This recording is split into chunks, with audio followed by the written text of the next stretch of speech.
And now I'll start recording. So, back after a long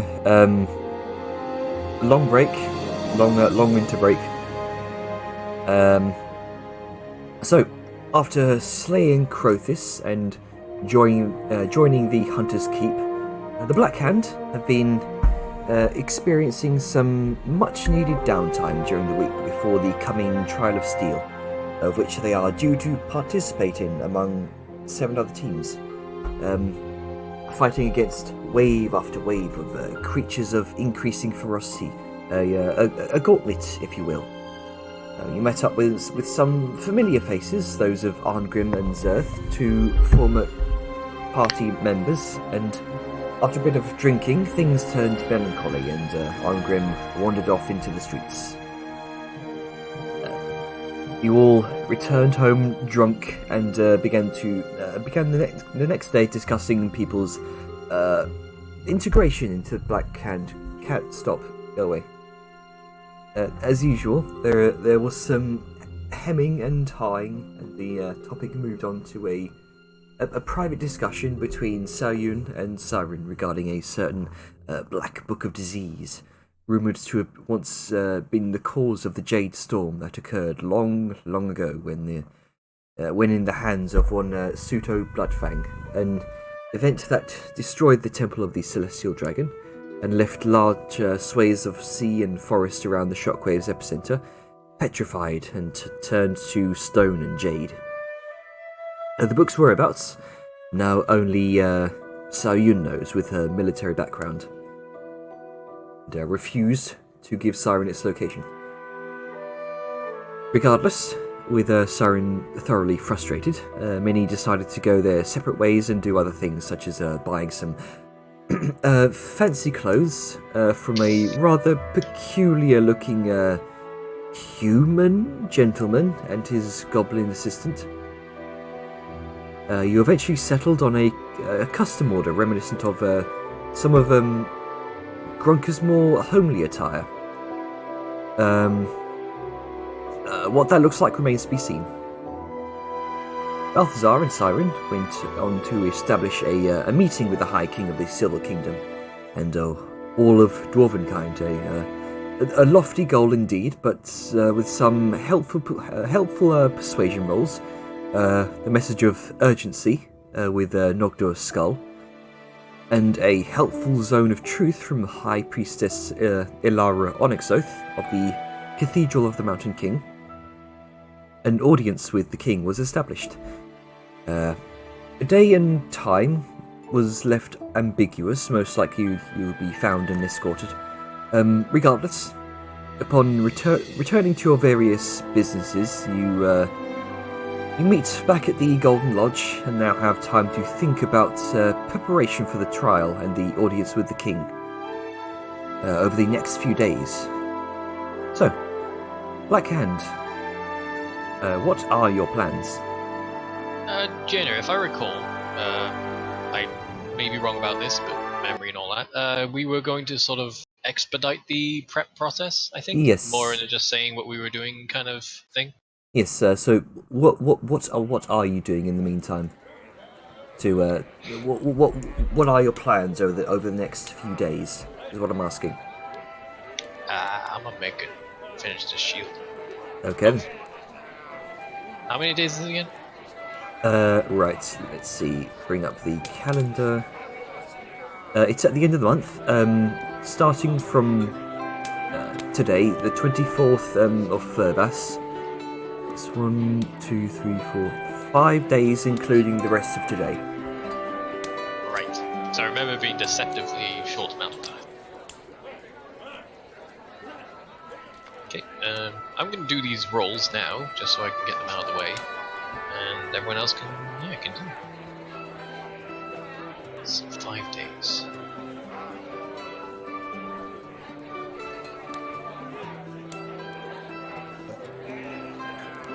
I'll all talk at once now. Also, is Atlas's headset? Maybe. Yeah, it's working. There we go. I'm trying to think of stuff Sal would do in preparation. Because we're doing a fucking arena fight of all things. Like, I can't just go out and buy potions or other things. I need to be careful with my money because I don't have fucking funds. I mean, We just got paid. What did you do with all your money? isn't there like a group fund where people can dip from? See, here's the thing. I could take from group funds in some regard or, use my own money. But I do know that if I'm to prepare a sow wood, I would need more gold. Because we're running in blind, so to speak. So regarding potions, you're not quite sure whether you are or aren't allowed to bring potions. Oh, Oh, do we know if we're allowed being like scrolls and the like? You don't know. You could possibly, Yes. yeah, but you think no Rasmus one's would asked. have mentioned something like this? Yeah, so much for sponsorship. Wow. Yeah, Yeah. not properly briefing us. God. Not even telling us the rules. Well, it's not my fault if we get disqualified. I mean, true enough. Just Josh. You could ask.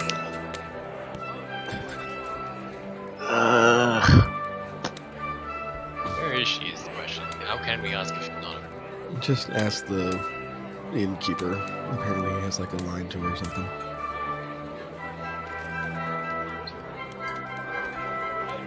Do you go ask the innkeeper for Resmond? I'm just assuming we can. Okay. Better to apologize than to, or what is it? Better to ask forgiveness than to ask permission. Ah, yes, a Gibbs rule. All right then. So who's asking? Is it Vellum, Siren? I am not asking. I'm just gonna assume like Sarah's gonna come in with potions. It seems ridiculous. that Whatever we isn't wouldn't be able forbidden to is use allowed. potions. Okay.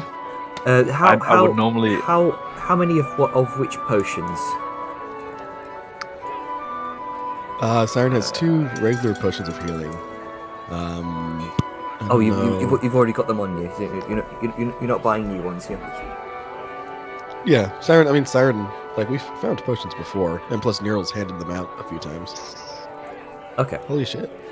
I might be wasting all my crits on crafting, guys. Whoa. Don't let Shenanigans. me. Jesus. Shenanigans. Not the Jesus first Christ. This Well. shall be the best shield ever. I think this shield might be. It's 2 20s and then a third 20. So, Sorry, carry on. That was just that took me off guard. as you Vellum. Vellum, That's called Mastercrafted. Yeah, don't. No. Vellum, You go about your business. I'll summarize later. okay. I'll describe the shield when you bring it in. I would like to point something out. Looking in group stashes, we also have a fucking stream here. Have we been keeping that up to date, by the way? The group stuff. You have not. I mean, I've it tried depends to on- keep it up when I found something we got hold of and nobody put in, but Yeah, Yeah. it's not a lot of bookkeeping going on in the group resources, I think. Well, I mean, I've kept my individual shit up to date. I don't know who's put anything in there. I know the funds are up to date. Yeah, okay. As long as the money's up to date, that's good. It's the items that are a bit. Yeah. So let's see. What were you confused about? Because we haven't used any of the scrolls. we might have to throw out some of our stashed group food and drinks, though. Maybe. I don't remember what it was, but something was striking to me at one point. It's like, I'm pretty sure we've used that sort of situation, but I don't remember what it was, though. Sorry. Yeah, I think it was a bunch of the honey bacon rations, which is down to a weird number of 36. Well, because we haven't actually used that many of them because Grunka started doing his own thing. Yeah. What did I do? Gronka's able to forage his own food for the party. Oh, yeah. Yeah. Support up to like 8 people. Okay, so. Oh, Siren gave away some of her magic items, right? Like Pearl of Power and the Ion Stone. I think so. Oh. Yeah. Yeah. Yeah, Nero has the Pearl of Power. Cool. More fireballs. More fireballs! And the Ion Stone was to say, was it to Vellum? Or was it to Vellum has the Berserk potion, and that's about it. Yeah, just the Essence of Rage is the only new item in my repertoire. Okay, so I gave Balthazar the Ion Stone then? I think so. I think so. Yes. Okay. But just remember, that gives you another 1 tier AC. Yeah, it was definitely Balthazar, because I remember there being a Yeah. whole conversation about him thinking it'd be. Yeah, and I have it something else. mandatory. Yeah. Also, Velm wouldn't use the Ion Stone because he wasn't. He was the one that made it. Yep. Also, I think I wasn't really there. I don't know. Anyway. Oh no, you were there. Okay. We have a lot of magic items. I just realized this. No shit. Yeah, it's pretty great. Grunk, let's see. Amulet of Health is to Grunker right now, isn't it? Yep. Cloak of Healing.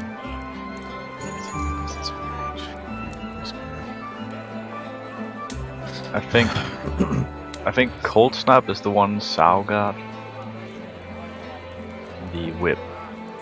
I'd be down for that. Just turn back on Stab of Frost. The biggest thing we'll have to contend with,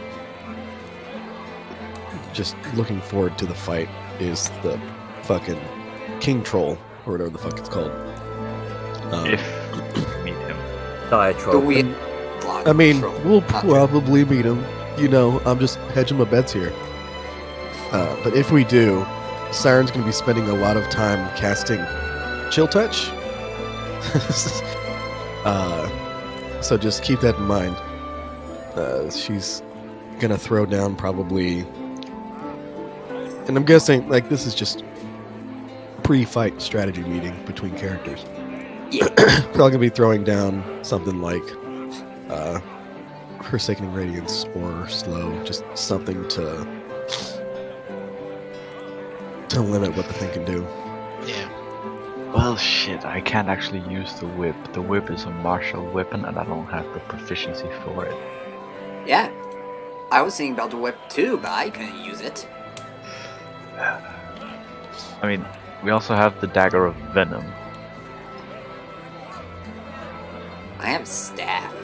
Did we give the Dagger of Venom to...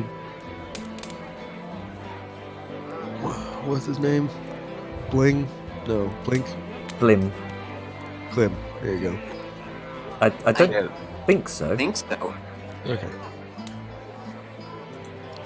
I don't know if anyone had that because Last- no one really uses daggers. Yeah, last I recall, Neril has it, I think. Oh yeah, I do.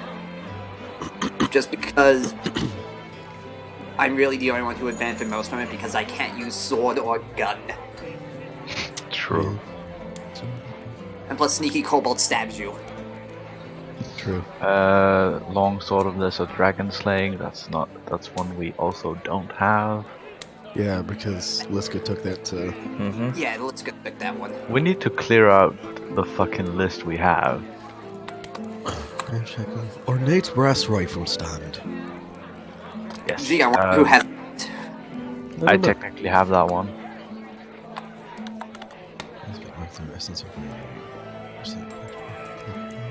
I think everything else...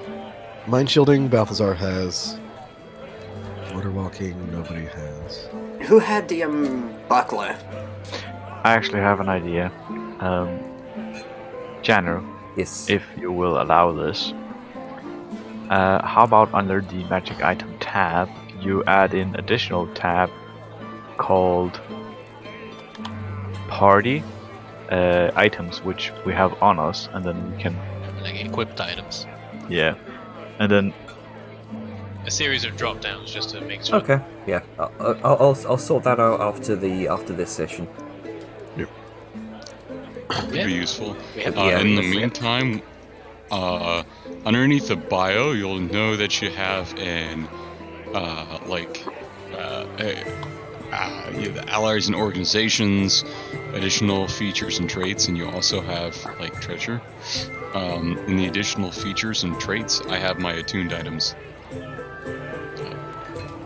Yeah. I have, Uh, Yeah. I just put my fucking what I can make there. Yeah, that works too. Yeah, we have a ring of breathless invisibility. Yeah, As if long you as hold you your, hold your breath, you're invisible. Yep. It's pretty great once you don't have to breathe. I mean, Give that to a Warforged to just poof.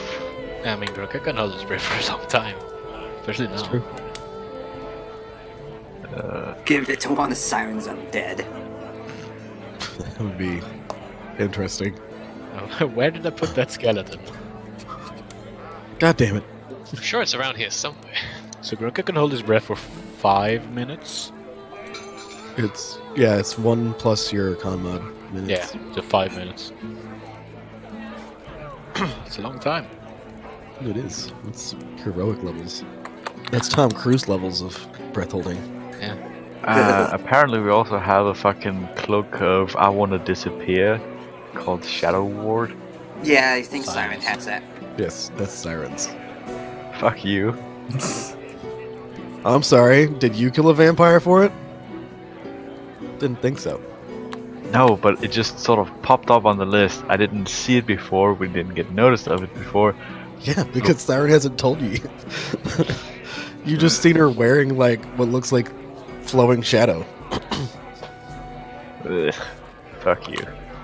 Great. Well, Simon's not the one to really go about telling these things now, is she? No, she's the one to be keeping quiet and a hand on her coin purse, because if somebody touches the coin purse, it just turns into, oh look, you're dead.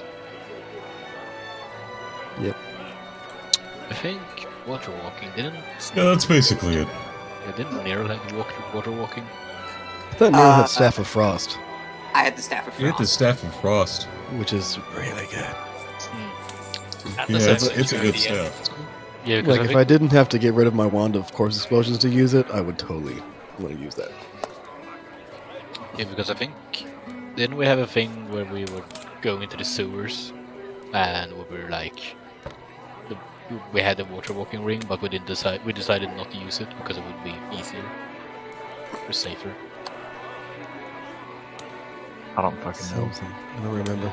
I mean, it doesn't require attunement. Someone can just wear it. I guess. I mean, Gurkha had some bad interaction with the water. That's true. You've fallen off cliffs many a times into water. Yeah, I think twice I almost drowned. I think Vellum. That's twice more than everybody else. Yeah. Don't forget about Vellum. Oh yeah. Oh, well, that's Fucking because bag Venom got He hasn't shanked. fallen in water in a long time. Yeah, I've never fallen in water, but I do have a penchant for falling off of Bridges. fucking cliffs. Yeah. No, you have a temptation for having that one specific hoof damaged over and over again. I don't know. I've it- fallen. it at was least a one 100 feet, time. like It was a 3 one times time. now. come on. I have So- fallen more than I've been hooved. Yeah. So could Gurkha have the water walking then, if no one else wanted? Yeah, sure. That's it. He will never be clean. I hate that. Imagine this: Gronka gets caught by some guards in a port town, and he gets thrown into the sea, and then he just sort of bumps on the water. See you Imagine later, the guards bitches. Just Jesus is across the sea. Don't. Oh god, we already have the baby Grunka Jesus thing. Now he's walking on water. Oh no. Memes just There's continue. a second coming. Son of God. The drunkening is happening. Grunkening. The Grunkaning.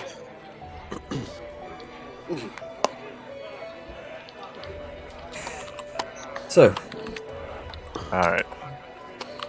what's the plans?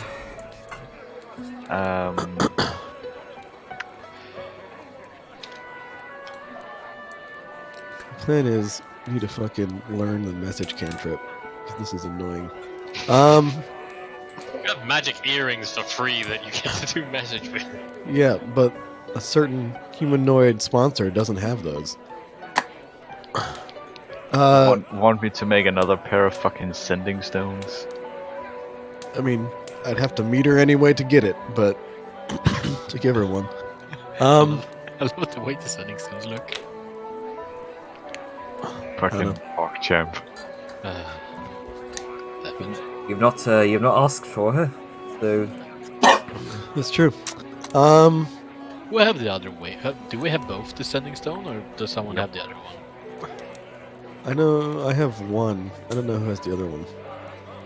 I don't think anyone have it equipped. I believe someone someone you know, Siren, has the other one. Oh, Hello, who this? right. You sending stone, who this?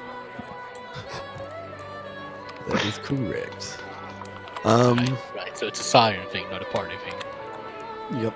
We should probably put that in its own category. Siren items and party stuff.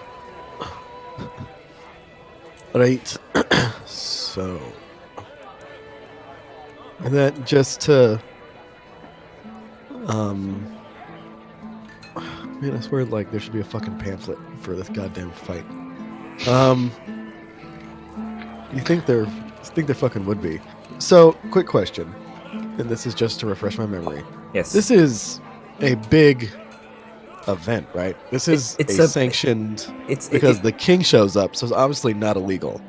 it's not legal. No, it's a very because you speak Dwarven, you've read a bit of Dwarven history. You do know that the Trial of Steel is a very kind of central yearly event that takes place in Dune Hollow. It's it's very core to Dwarven culture. It's their version of MMA. Okay, cool. So with that, I'm gonna go down to the innkeeper and be like, in Dwarven. Hello, friend. How do you do it? I'm just kidding. I was about to say, what the fuck? So siren sounds. Are you mocking me? I totally am. So, I was wondering if you have the Trial of Steel, perhaps you can illuminate something for me. I was wondering if perhaps you can have potions or other means of healing yourself whenever you're in the combat. Aye, potions are allowed. It's a very profitable time for various potion merchants around the city. Nice, good to know. Although, Good to know. if you plan on, why do you ask? Are you hoping to? Oh, of course you are. I'd recommend if you're seeking potions that you get in line first. It's very much a first come first serve. Lots of teams this time of the year are looking to purchase their own stockpile of potions. Right, good to know, good to know. And is there anything else that we can't have while we're in there? No, because I'd rather not be disqualified when it comes down to it. Well, scrolls aren't usually permitted, but you can have a maximum of up to 5 potions, as far as I know. Right, 5, so I can see if I can make them count, right? Oh, Roaring laughter. aye. Sorry. Oh, I'm sorry. I'm just enjoying this accent way His too mouth much. are anywhere nearby. You need to make a dwarven character as you back up. Oh, dwarven character. Oh. Comes back with a buddy.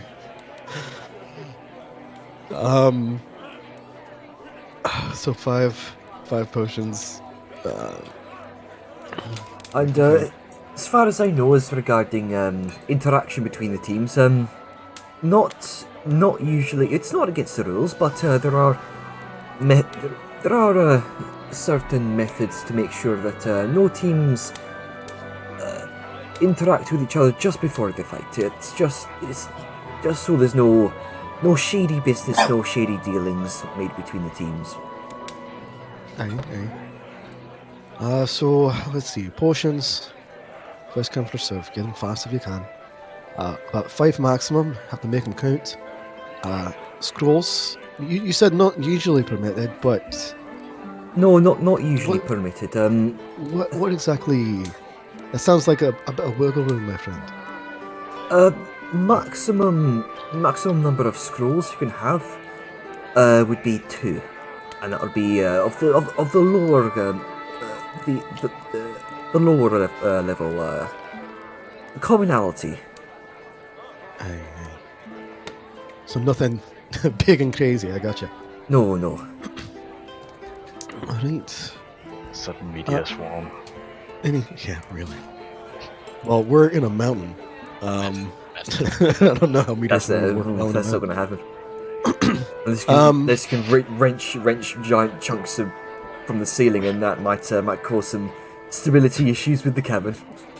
And the civilians. Oh yeah. They probably wouldn't like these bragging down the city. Right,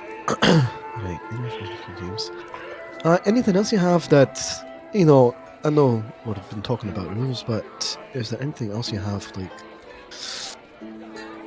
I'm sure you've seen quite a few of these. Do you have any suggestions or tips? Well, it definitely helps to be prepared. Hey. With of course, with the few scrolls you can bring in, make sure to plan a strategy beforehand. Make sure to be prepared for anything.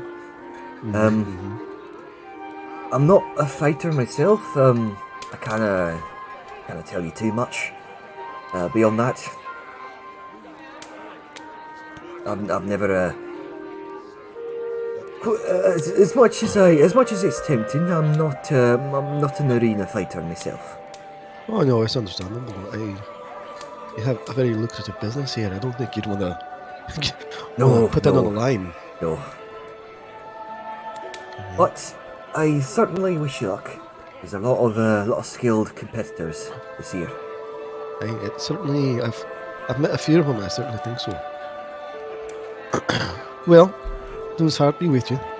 Who's happy with you? Have a pleasant day. And Sarah's gonna walk on back to their room. Okay. Avon, I did not think you'd carry out the fucking accent for this long. I thought you were just making a joke, but props to you. No, I like So, it. Thank you. Got hard towards the I end. cannot wait to bring Orngrim back with can't you, wait. buddy. Hi. Cannot Oh, aye, wait. lass. Hey, we should have a team of dwarves. Anyway. Hey, could we just be a group of dwarves inspired from seeing this fight to go off to be adventurers? Sure. like a Just one-shot. I'll scrap the entire campaign, shall I? Yeah. we'll see. We'll see. Oh my fucking god. So Sarah's gonna come back and relay that information. She's gonna start talking in dwarf, and then realize she's still talking in dwarf, and then switch over to common. Trade. Sorry, trade tongue. Is it 5 potion per person or 5 potion per book? It sounded like it sounded like 5 potions for group. Okay. A maximum scrolls of 2. And given what we have, I don't know. Perhaps we can figure this out.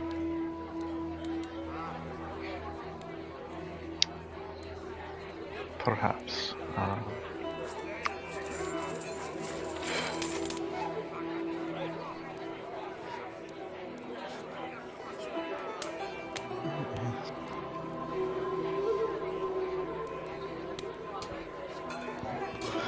Ability levitate, pass that trace spider climb, revivify. Did they mention Hmm. anything about bringing explosives or other means into the arena? You know, I didn't quite ask, but given the fact that magic is the thing and fireball is the thing, I imagine they don't quite care as long as it's not something that is utterly catastrophic. I say just blow up things to your heart's content, Sal. I'm more asking in case of... Well... We might just be able to win a few fights without having to get too close if one of us can throw well. This is sort of looks to Grunka. But it depends. I wouldn't bet on it being, you know, a viable option per se, though.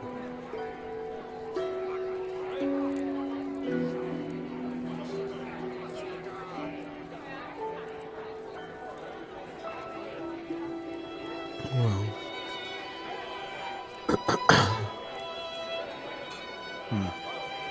Where's this I think- conversation taking place?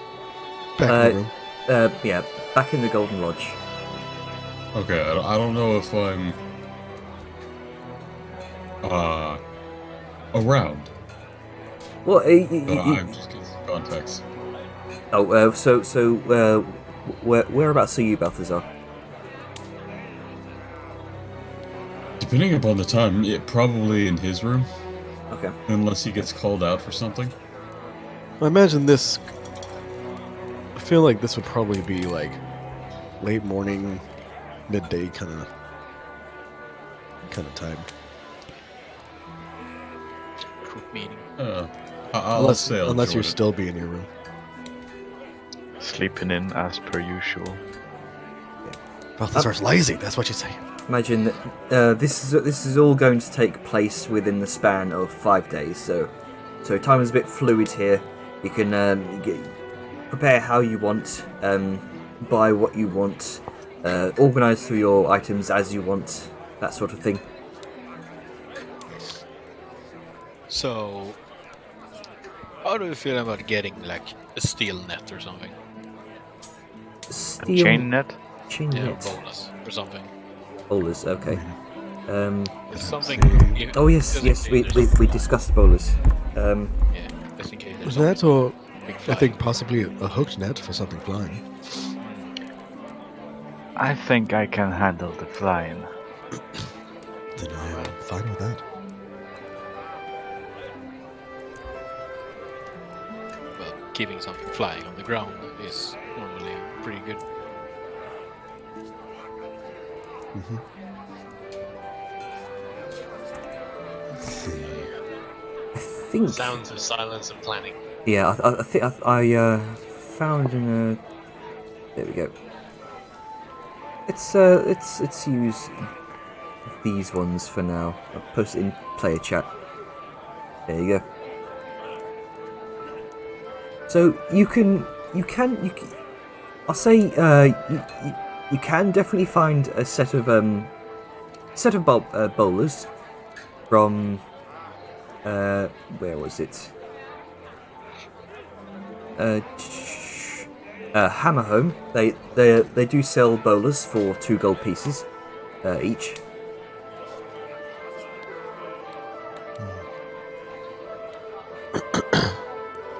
I think we would need to. I think we need to factor in a few things. How does everyone feel about poisons? Absolutely excellent.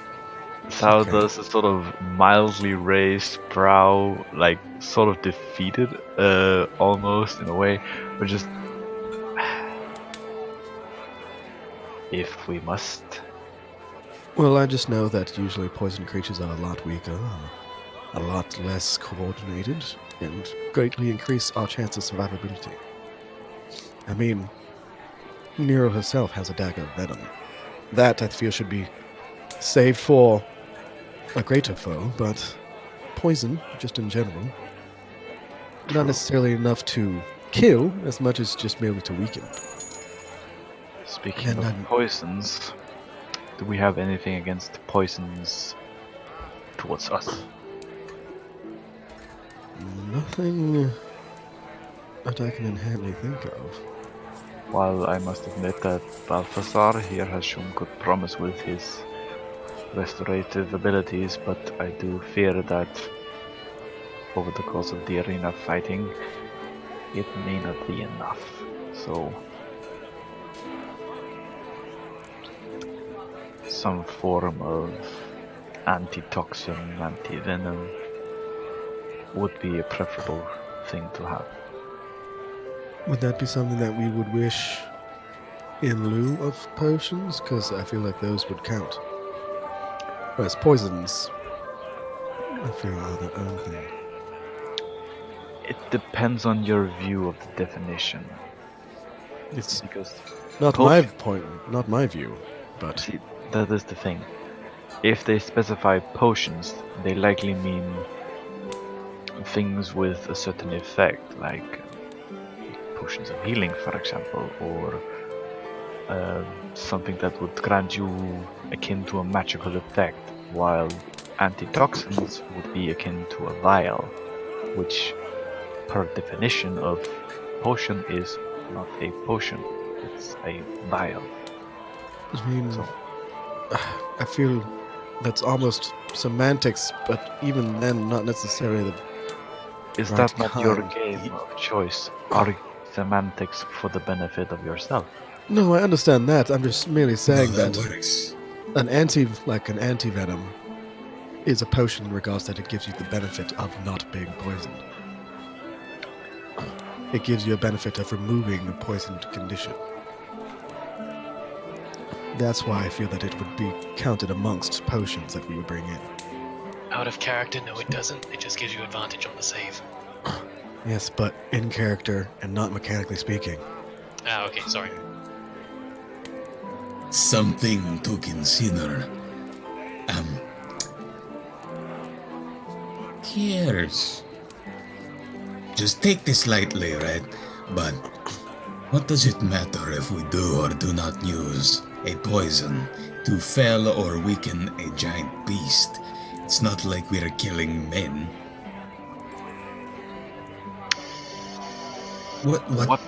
What would you say if you were in the crowd and somebody chose to poison their combatant, creature or man, and then have a, excuse my proverbial choice of word here, but a piss easy fight? Well, who says it will be piss easy? If we fight a troll that has a regenerating body, it might be, I don't know, not piss easy, but leveling the playing field.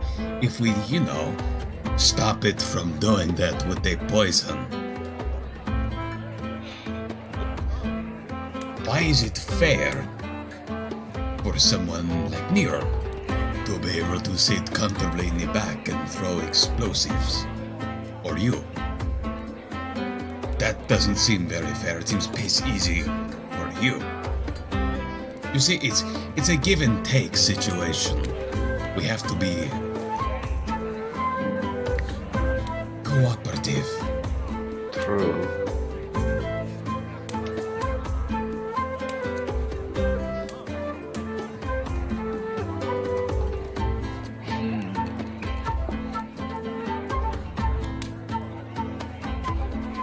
If you do not wish to use poison, that is fine.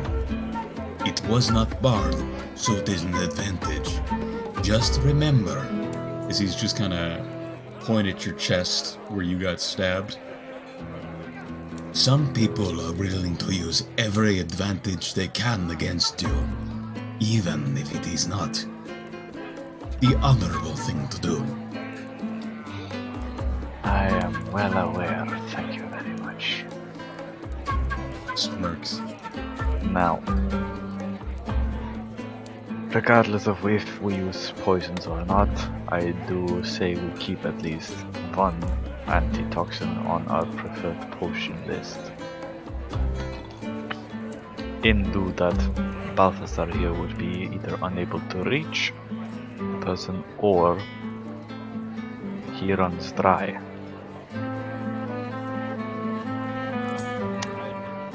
However inconvenient timing that might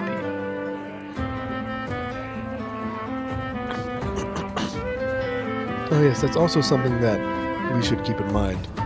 This is going to be a prolonged fight with almost no time in between for recuperation. So, until we get... Be mindful of your resources. That's, I guess, all I should say. We are running This a is very marathon. true. We're doing a marathon, not a sprint.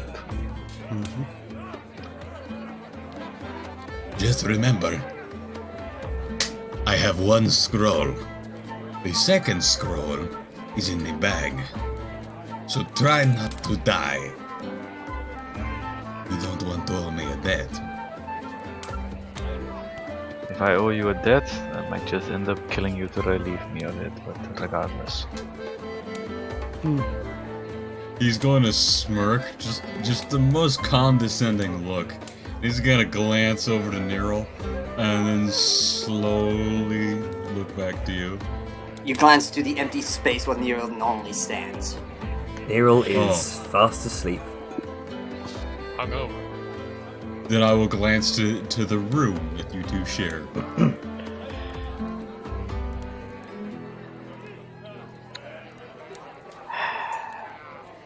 Are you tempting fate as usual? Just asking. No. I don't tempt fate. I change it. I'm in. But I'll leave that to you. You can go speak to your wife instead of prayer to her. But if you wish to keep it that way, my point is, do not die. I don't plan to.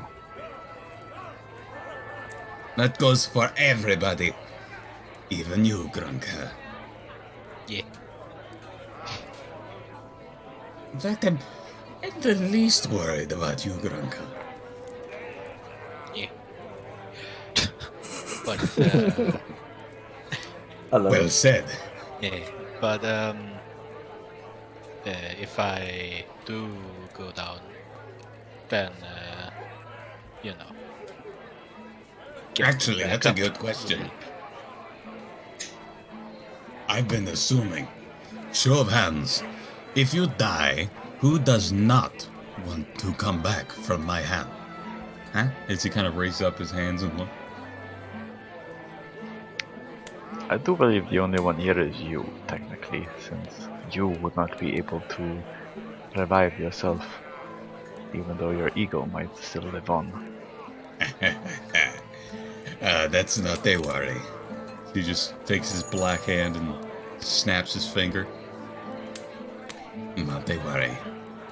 But still, some people might have a faith thing, you know. They, oh no, the afterlife is so nice. You know, I can't come back. It's heretical, or I don't know. Jenner, Yes. what is my religious thoughts on it? Because I don't think it's come up in the discussions we had. In with your regards to resurrection and such. your faith, the way of Al-Sham, there is no tenet against being resurrected. It's Okay. it's very much taboo in order to subvert the natural cycle of life and death. Allah, what Siren does. So resurrection is fine, but necromancy bad. Yeah. Makes sense. What if my resurrection spell is necromancy, quote unquote, from the magic school? How do you feel about that? That is splitting hairs, my good man. I mean, I think that's it's- a very important I, question. I think it's more the consent aspect of it, because you can't bring someone back to life without them wanting to come back to life. Yeah. True.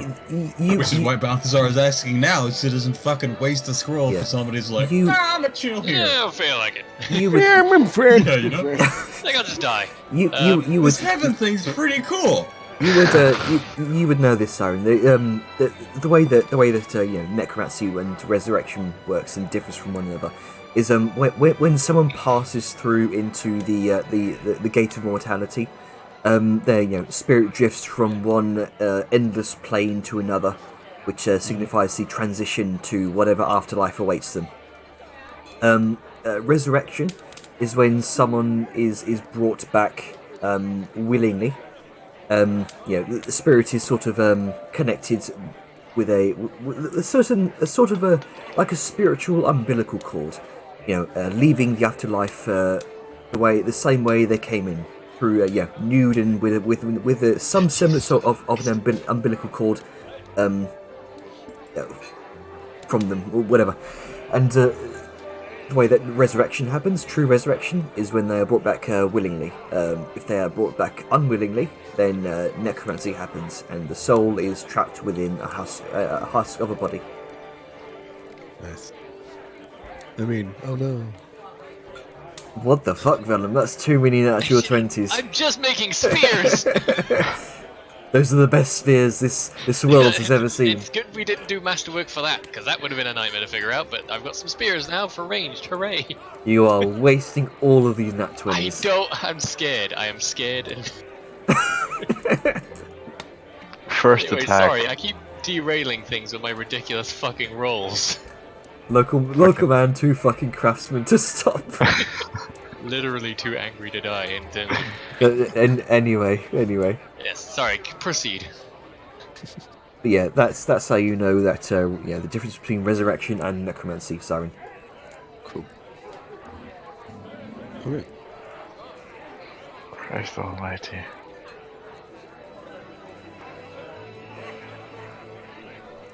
But yeah, so what I hear is that everybody here is wanting to be resurrected.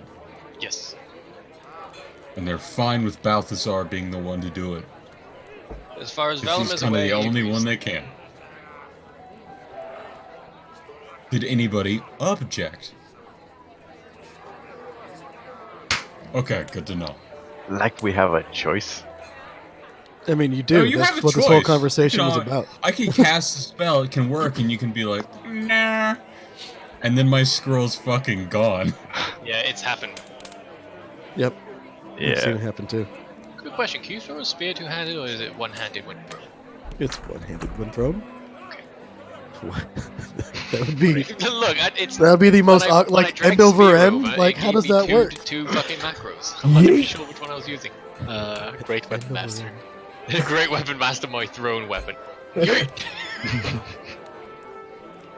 Technically, it is a melee weapon. It's a that you versatile made weapon. up. Yeah, that's the thing. Yeah, you can attack with it. Yeah, but not It's eating. That's a melee. one-armed. Gotcha. Yep. That would be the most interesting thing to see.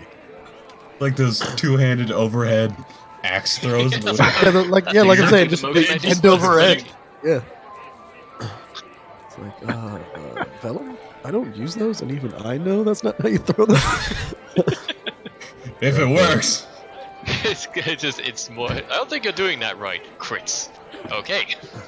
So, It's like, I still think you're not doing that right. do you all wish to go over the next few days with what you want to do? I think right off the bat, given what knowledge we have, let's take stock of potions. I have 2 regular healing potions, and we have 1 supreme in the group loot, right? Yes. We did not actually use that Supreme. That is correct. Because other potions were supplied by Magna. Because she was bad. Okay. So, I as Yeah, you- well have 4 regular healing potions. Same. okay. Time stop. Dice are fucking rigged. Okay, is there something wrong with that? No, I've checked after the third one. It's literally just rolling a crit. I mean, You're wasting all of This- these nat 20s on crafting, man. Just wait This- for the this fucking is- I've got one tournament. more to go through. He If I lives quit, for I'm quitting. this. He'll die I mean- for it too. He I is mean- the Vellum, the craftsman. Okay, good. Okay, crisis is over. I mean, that's Give us random another chance, one. man. That's just how it works. It's a hell of a drug. Like RNG. Like you So, can roll Vellum, like So 20 where, nat 20s in a row. whereabouts are you crafting this? Same place as always. Same place, just outside? Yeah. Outside of Ironforge. Just outside, a bunch of. There has to be a crowd of dwarves. just walking there by, is. like- There He's is. just in a trance, just tink, tink, tink. Shh. So, one moment. As Vellum, as you're crafting away outside of the front of the city, if there we go. Let me bring up the. I came into this expecting to maybe hopefully get the tower shield done in time for the combat. And now I've done the tower shield, I've made 4 spears, and I've added armor plating to Balthazar's fucking plate armor. So as you're kind of ting ting ting crafting away, after Have you already done the plate armor? after a couple hours or so,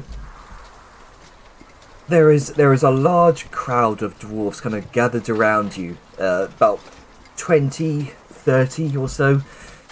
Many of them kind of got sidetracked from carrying, various different kind of smiths trade goods. It seems these are smiths and other blacksmiths themselves, and they are marveling at this rapid display of repeated master craftsman work, just one after the other. There is a very slight, almost like a slight beam of sunlight from the clouds above. Though it is overcast, there is this one slight hole in the clouds above, which and it feels warm against your shoulders. There is it's calming almost, like you sense a pair of eyes upon you. And Very much in case the You development, look like, up and Cyrus is "I've got a lot of staring. light, I'm gonna make the damn most of this," and just went ham. You feel Full focus mode. a gaze upon you, and then in the sensation of a hand across your shoulder as you finish off for the day. This is over the course of the entire stretch of days, by the way. But yes, that was a very productive week. Now, first thing, I just had to. So there. Yeah. Thank you for summarizing. There you go. The second thing, have you already done the plate enhancements? Because you didn't tell the Balthazar order I what you were did it doing. in was the tower shield with the armor mod, because you can do it as on creation. Okay. And then I did the spears because I needed a ranged option during the fight. And then I did your armor mod for the full plate last. This is the golden one that you're not going to use, which is why it's last. And I've done that as well. But you know why I wasn't gonna use it. I know why you weren't going to use it. I didn't expect to get this anywhere near this level of done, but it's done for whenever you do need it. No, that's great. My point is, with the crowd drawn in the Oh, no, public, I imagine where just- are you? He does work outside, however, it's the plates themselves and I guess inserting the armor, but he's not stupid. He will be discreet about applying the armor plates, but I imagine the overall crafting is like the majority of like sizing them, making them, applying, and applying them is a less arduous task. The plates themselves Yeah, Vellum is not a smart boy, but he's not stupid enough to work on verboten dwarf armor out in the fucking crowd of them. Yeah. Vellum, you are kind of working on these one at a time, and by themselves, the plates seem like a relatively simple golden dwarven armor. There is no, you're not actively displaying any sort of verboten Nogdor symbols and sort of crests. Recht verboten! I've just taken care to Deus Vogt! take the bits covered that should. God wills it! And regardless of what you're crafting, there is a warmth that comes over you, and you kind of look down, you wipe the sweat from your brow, and you feel warmth against your chest where the amulet hangs, the new amulet, and it's glowing ever so slightly. Jane, I think I posted a perfect video for this. Yeah, Bethlehem is he did. incredibly satisfied all week. Just relatively smile on his face, and it's not immediately apparent why. Just seems like he's in he got good laid spirits. again. He paid someone finally. God damn it. Okay, so while Vellum is finishing this off over the rest of the week, what are the rest of you guys doing? Grunka is going to kind of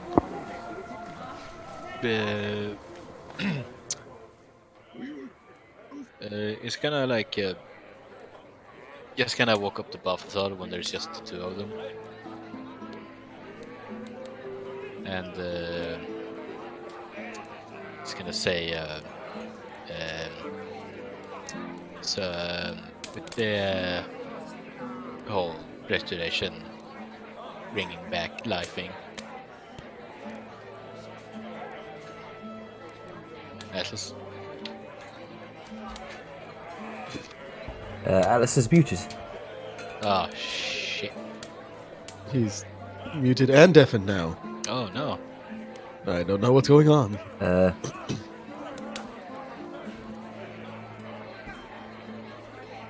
Okay, he's just muted, so he can hear us now. There Oh, he is. Yeah. Atlas. Oh. Uh-oh. Oh no. Discord is I think it probably might be a messing up headset with issue, it. so he's rejoining. I don't know. Persibri. Now Discord's the game. Discourse being a dick. Yep.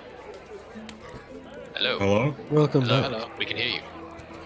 Oh, thank goodness. I couldn't fucking hear anything. No. Alright. My shit just... The What was the call last didn't thing you even heard? work. Grunk has started. I played the video he linked, and then I guess it fucked my Discord or something. Because after that, like, nothing other than that audio could be heard. I could, even when I paused it, I could see your little green lights flipping, but just nothing. Supreme Smith broke you. Is pretty much Yes, how... it really did. You didn't miss much. It's just Vellum got touched by an angel. Inappropriate, And, like inappropriate ways. I was there, because that was mentioned beforehand. Yeah, it's when Grunka started his bit that. I didn't hear what Grunk has said. Yeah, he's basically said that he will walk up to Atlas, to Balthazar when it's just the two of them, Mhm. and he's gonna say, this whole bringing back to life thingy. Ah, yes. Yeah.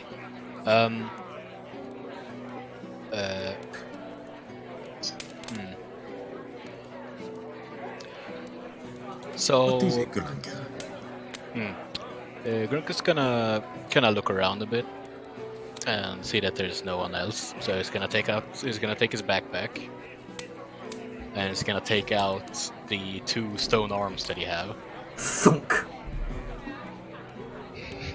Well, The sound of what do you Grunk's have? backpack. These are mine.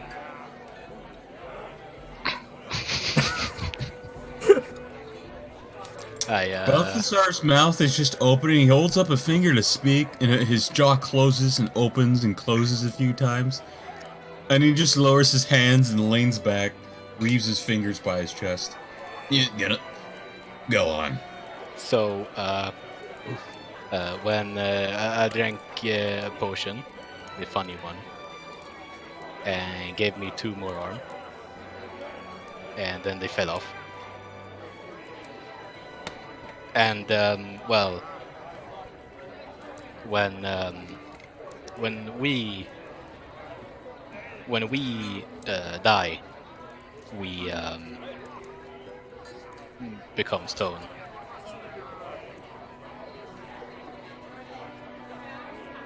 Oh. I just I did realized not what you're know. asking.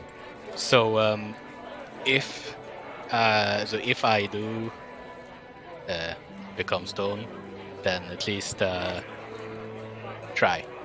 I don't know if it will work, but try. Duh. He's gonna lean in a little close. Do you want me to put the arms in place and see if they'll grow onto you when I bring you back? You're gonna look down at the arms and think. I can't promise it can work, but I mean, I could try. I mean, okay. Because if you're Sure. missing something when I do this spell, it's not there. Just if your arm breaks as a statue, if I don't put it back, it's gone. Yeah, So, yeah. I mean, okay. Try. do you want 4 arms? Yeah. If I had 2 more, I could, use more weapon. Good man. Alright, I will try, and if anything happens, I will make sure I get all of your little bits. Yeah. Good. Okay. Just, you know, so that you at least try. No surprises. If Very good. Grunker dies and we resurrect him and the fucking forearm thing works, I'm pretty sure Balthazar's gonna try and pass him off as some mutant small troll. Look what I made! I'm better than God! Okay. And then Grook's gonna walk away. Grunkenstein's monster. Yeah. Grunkenstein. Oh god. Grook's gonna walk away and see if he can buy some bolas. This is gonna be Bolas. so bubble. Yeah. Okay, so you can certainly buy some bowlers.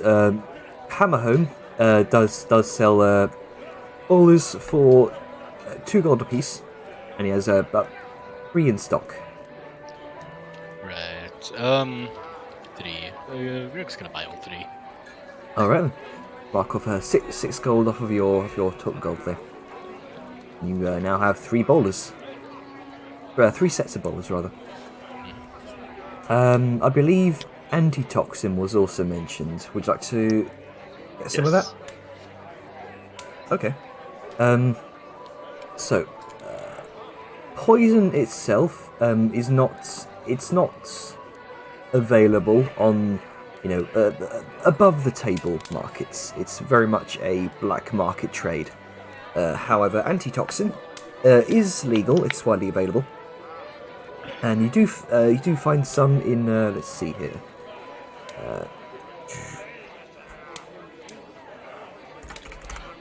Double check the prices. Okay, so there are two vials of antitoxin available. Mostly sold out of the rest at this point. You gather as much from Tova, the owner, and kind of elderly mountain folk woman. Most of the others have been sold to other teams that are competing in the arena. But there are 2 available for 50 gold each.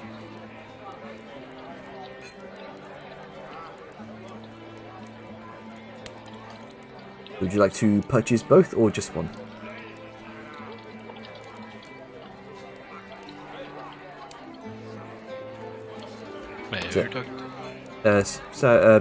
Sao Yun, because she said yes.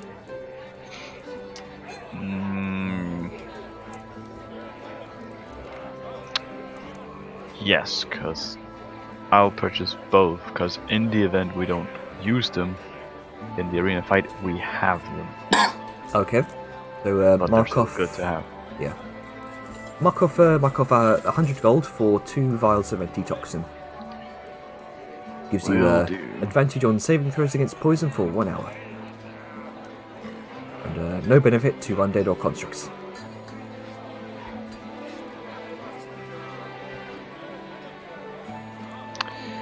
We'll note that down. Okay, so what else was mentioned? Would you like to seek out sources of poison, or not? I think Siren. Yeah, Siren will. All right then. I'll say, because this is a black market underground trade, I'm going to need you to make an investigation check purely for, trying to speak to the right people, trying to, find some sort of in to a vendor of black market goods. Question. Yes. Oh, sure. Just before you go to that, because it might shape things, we're officially members of the Hunter's Keep, right? Yes, you are. Do they do hunter things where like actual hunters will poison their prey, or like they'll know that, oh yeah, these monsters are weak to that? Like, I don't know how deep that goes. It seems like they might. So, I mean, you could check there before you go legal. You could ask. I mean, sure. Like, I guess Siren's gonna go. You don't have to. It's just a resource that I remembered we had. Oh wait. I mean, it's gonna be that, or Siren just goes to visit the black market guy that we sold the coins to. So, it's either or. I guess she'll go to a legal place first. So, yeah, the Hunter's Keep. All right then. Let's see here. Okay, so the Hunter's Keep, they do sell various types of poisons harvested from various creatures. They are primarily used for hunting other creatures, not humanoids by any means. They are the probably one of the sanctioned places in, well, if not only the only sanctioned place in the city where you can probably find poisons like this. But they are sold at quite a premium for for the more powerful poisons. Yeah. They do sell. Oh, I was gonna say, Siren's not looking for one that's just like, she's not looking for fucking purple worm poison. Yeah. She's just looking for like a standard, just like, just a standard vial of poison. yeah, or two. No, or three. your basic bitch poison. Okay. Yeah, just something that, again, she's not looking to necessarily kill. There are other methods to do that. She's pretty sure that the group can do that. She's just looking to hinder, things of that nature. Some sort of basic poison. Okay, so that is available. Yeah, they'll often use those on your standard kind of large monsters, but nothing too grandiose like a dragon. You can get your basic poison for about 100 gold each per vial. All right. Can I finagle that down to maybe, like, I don't know, 75, 80? I'll say make a persuasion check with advantage because you are already a member of the keep. Oh, why did it? Oh man, isn't that queuing? Okay. 24. Alrighty. So yeah, you haggle it down to a nice round 90 gold. Okay. All right. They've got 5 vials of these basic poisons in stock. They primarily deal in grandiose poisons like pubworm poison, chimera venom, that sort of thing. Yeah. Don't need those. Yeah. So 2 for 80. That's 160. All right.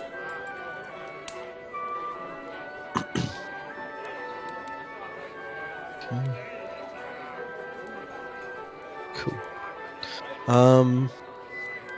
Let's see, with that, she's going to thank the person she just bought it from and head on back. Put the 2 vials of poison on like the table, and just to whomever, like, be ready to apply this when necessary. Probably won't have to worry about it. I mean, can probably do it the first couple of fights. I think the last one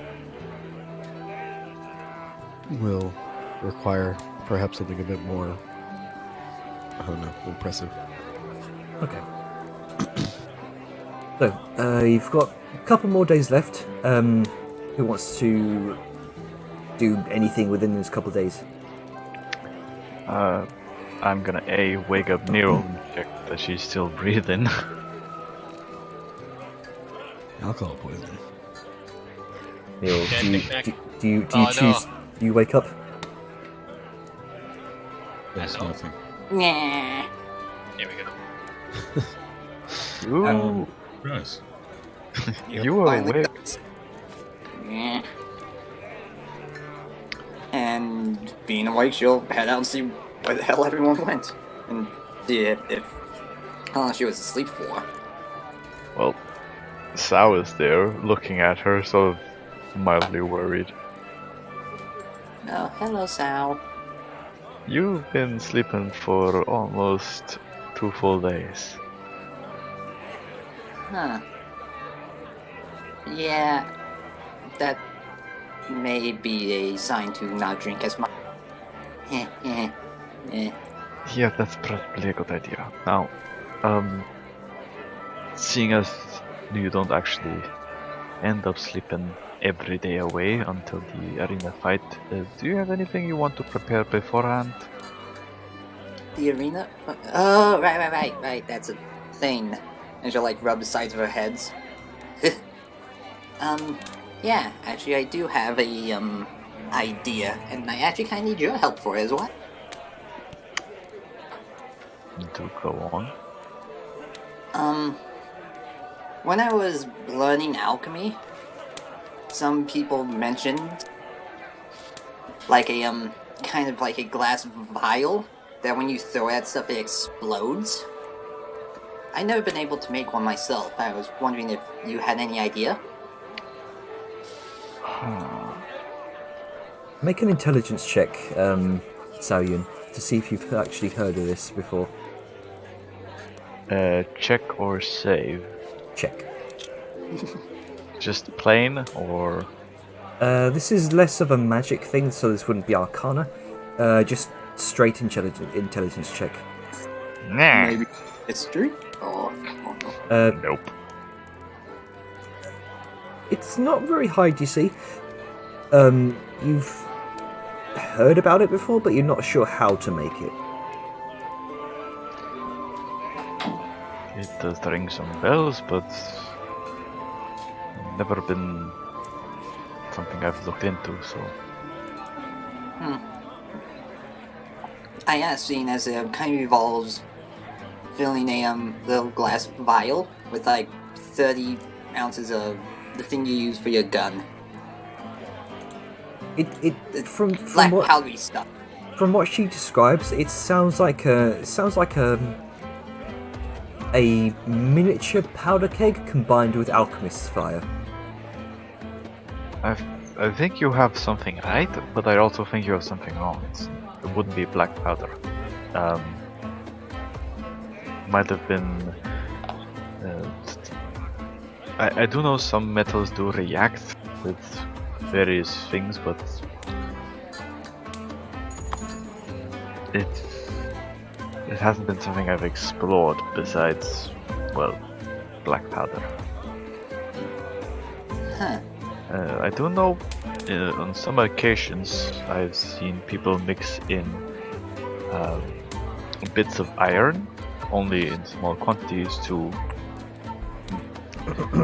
make black powder stretch a bit more.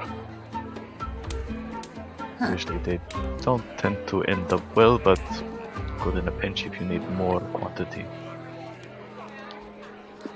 Well, yeah, let me write what I remember base down. And she'll like pull out her notepad and start like writing down what she vaguely remembers the ingredients and effects of this thing are. Alright, let's see. And I sent you the thing. that I'm trying to make. From what she describes, seems to be some sort of glass vial filled with alchemist's fire. There is also a stopper.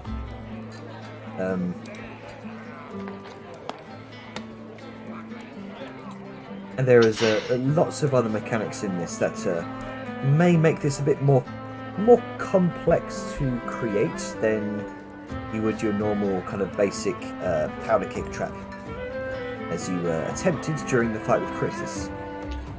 Alright, I can already tell you right now, we will not be able to make this in time unless you get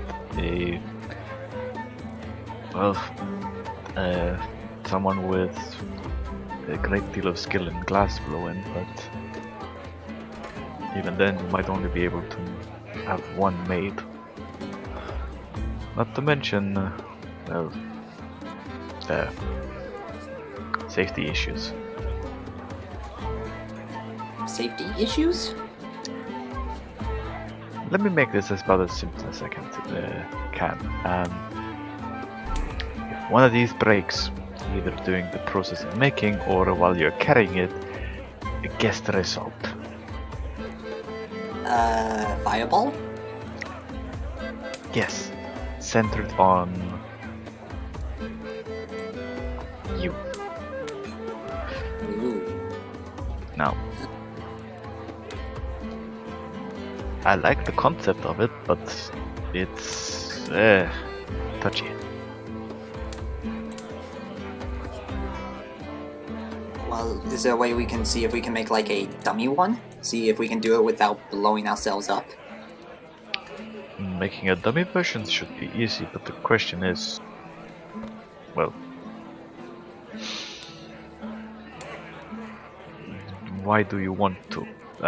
This is not only risky. I only did my version for the Crofus thing because he is large, like really large. So having, you know, some form of explosive parts to him would be good. However, towards this arena thing, I doubt it, but well, we can try. Yeah, just because, I'm trying to remember if I knew about the troll or not. I think I did. I'm mostly just thinking of these just so I can save my, fireballs until we fight the giant mutant freaky troll thing.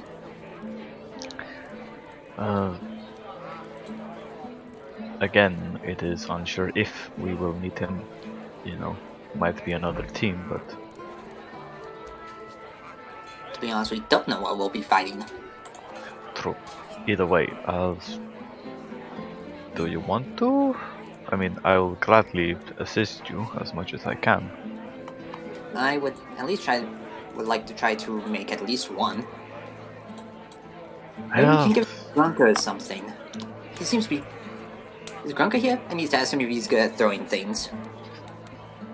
Are you there, Grunker? Yeah. Grunker! Well, Are you good at throwing things? Yeah.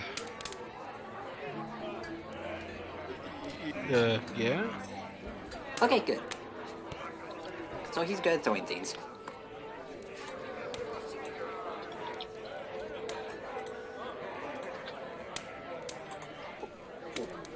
So, would you like to attempt to make this? Yes.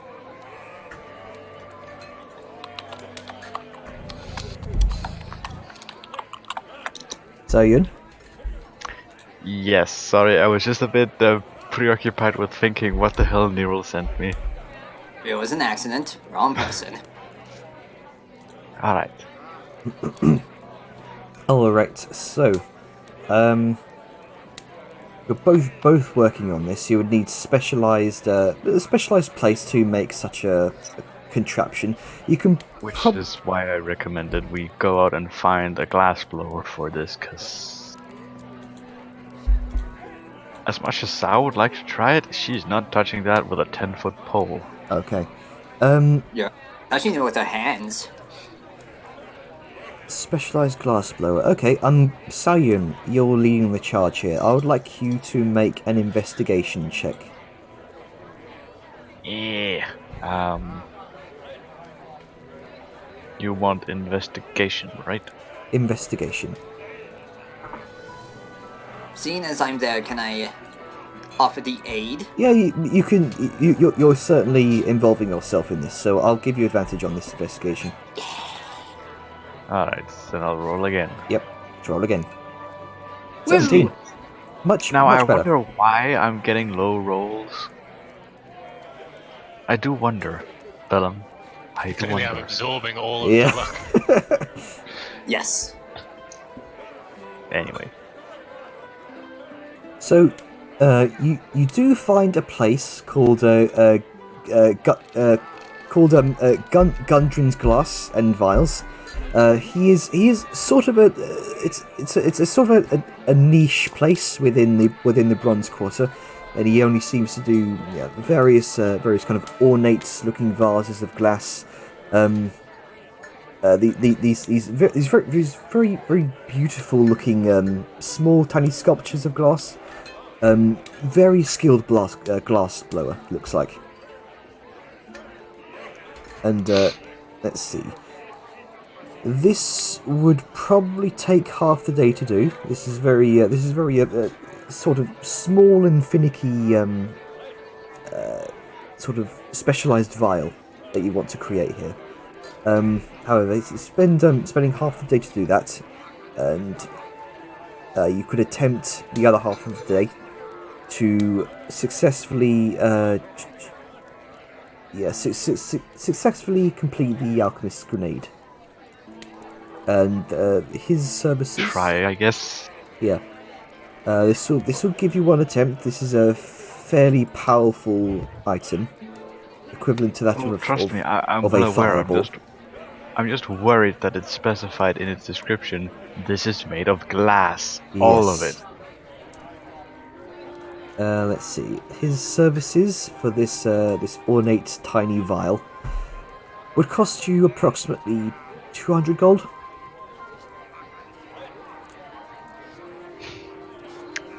Nerald is likely paying that unless she does not have, the gold for it. Due to payday, Nero has enough. Good. Okay, so you just mark off 200 gold. I have. And now, as you we'll say you take it to a more secure place to experiment with. Why do I have a feeling somewhere at the Hunter's Keep would probably be good, because they probably have rooms designed for stuff like this. I was just about to say there are very much rooms designed for this exact sort of experimentation. And you do find one such room. It is currently empty. There are no individuals working on any projects right now.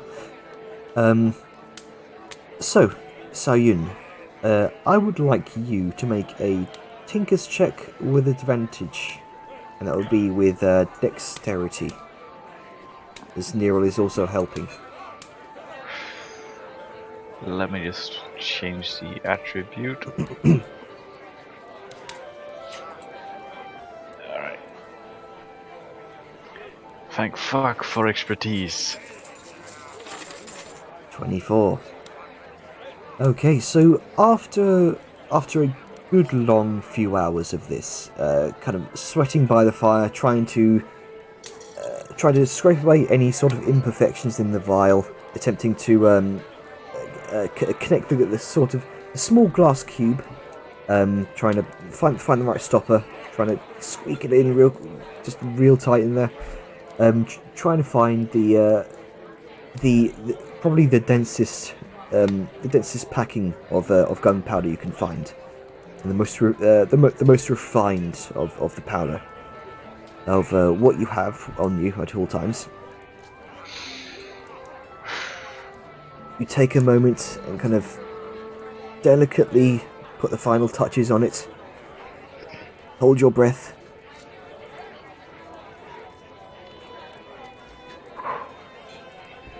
And you have successfully completed your alchemist grenade.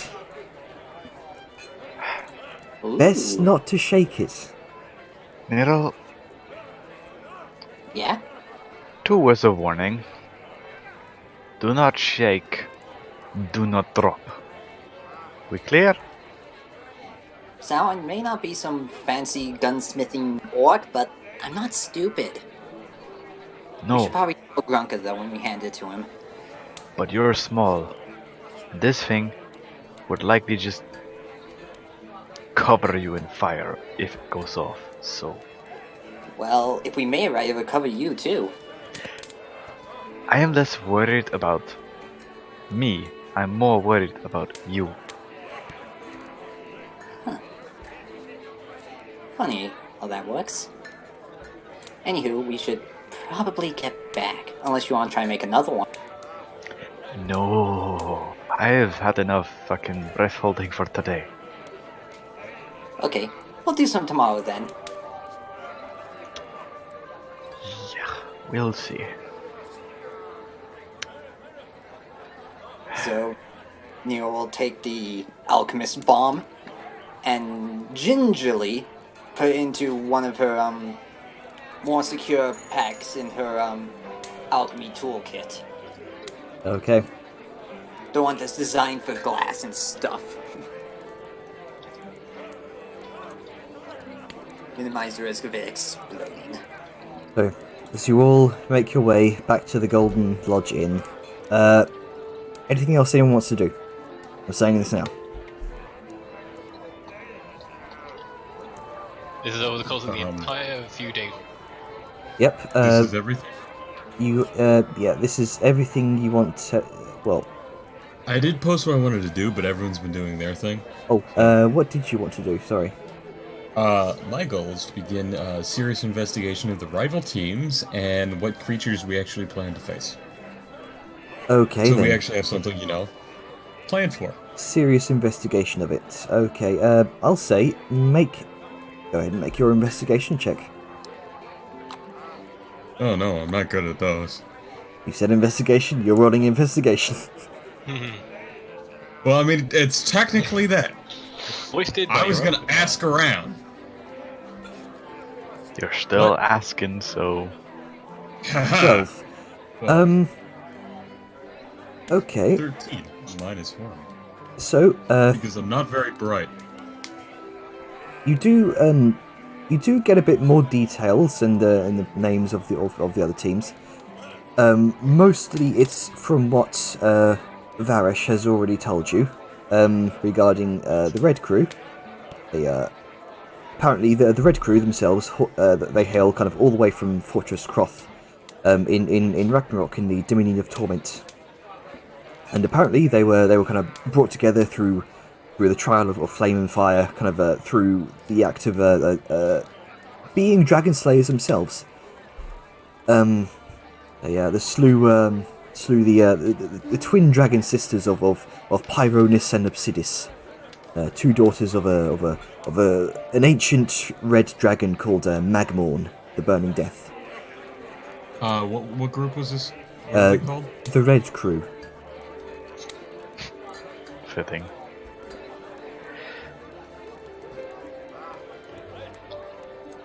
They're from Ragnarok? Yep. There are also the Iron Guard Mauls. Actually, no. I'll post the names in the chat here for you. Yeah, if you, The that would work. There's the Red Crew, and there's the Iron Guard Mauls. And they are from right here in Doonhollow, funnily enough. And they are trained in some of the best tactics that the Mountain Guard themselves have to offer. Mountain Guard, primarily using shields and just anything to do with the shields. And they are led by Captain Thurdrim Brassheim.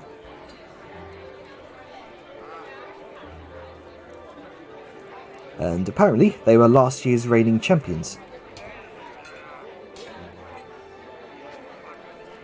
Let's see. What were the name of the two dragons that ate shit? Pyronis and Obsidis. And they were the daughters of Magmorn, the Burning Death.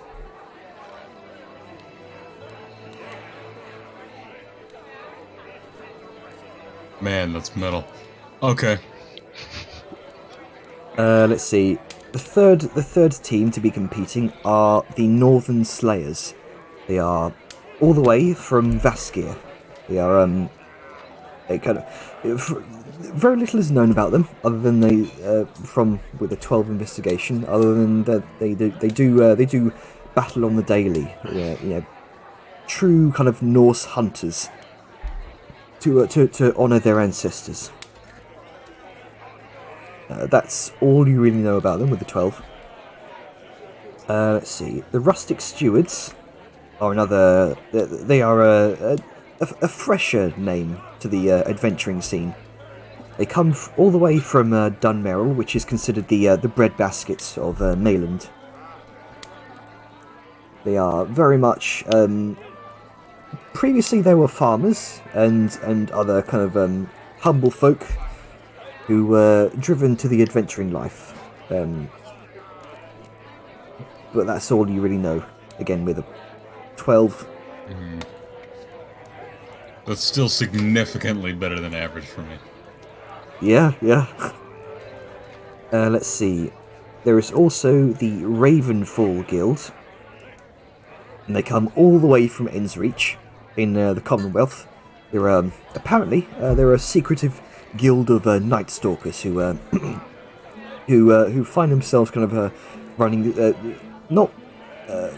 keeping the streets of Langsmore safe of crime and evildoers. Very much sort of like Batman type. It's like an entire guild of Batmen if they had a Raven theme instead of a bat. Now, are they knights with a K or Night Stalkers, like the evening? Evening. Night Stalkers, as in Night. Got it. Then there is also from the Commonwealth. There is the Bright Eagle Clan. There are from what you know of them, they are they're from Dunspike. They are and they often find themselves. They found their fame within Lanswick after they slew what's referred to as the dreaded basilisk of Dunspike Forest and the vicious hellhounds of the Lanswick dungeons. And they are very much like how Human Alliance, kind of stereotypical goody two shoes, World of Warcraft Human Alliance, that sort of thing. Mm-hmm. Where the fuck are those hellhounds from? Those were the vicious hellhound of Lanswick dungeons. Got it. Okay. So, Lanswick dungeons, and they are from Dunspike. That's the Bright Evil Clan? Bright Eagle Clan. Eagle, not evil. Eagle, yeah. Got it. Eagle. Sorry, we hear what we want to. It's like, no, Balthasar, there's not another evil. Yes, I'm looking for the Bright Evil Clan.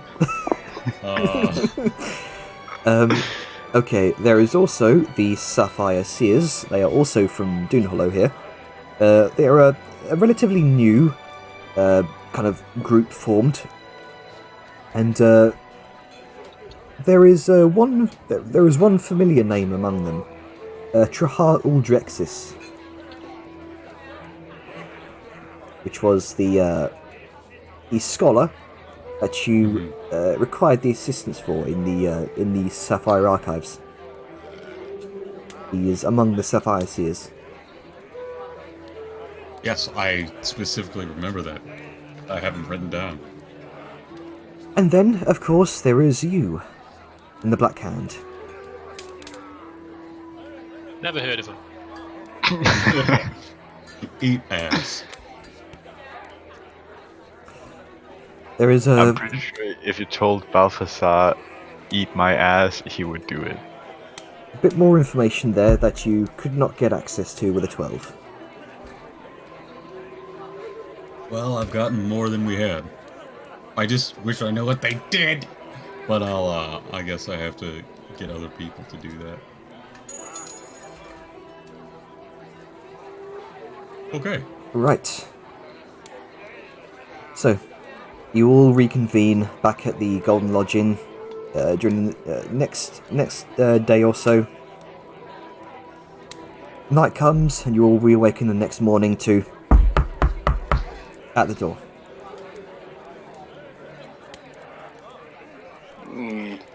Neo will hop up and answer the door, seeing as you said next day.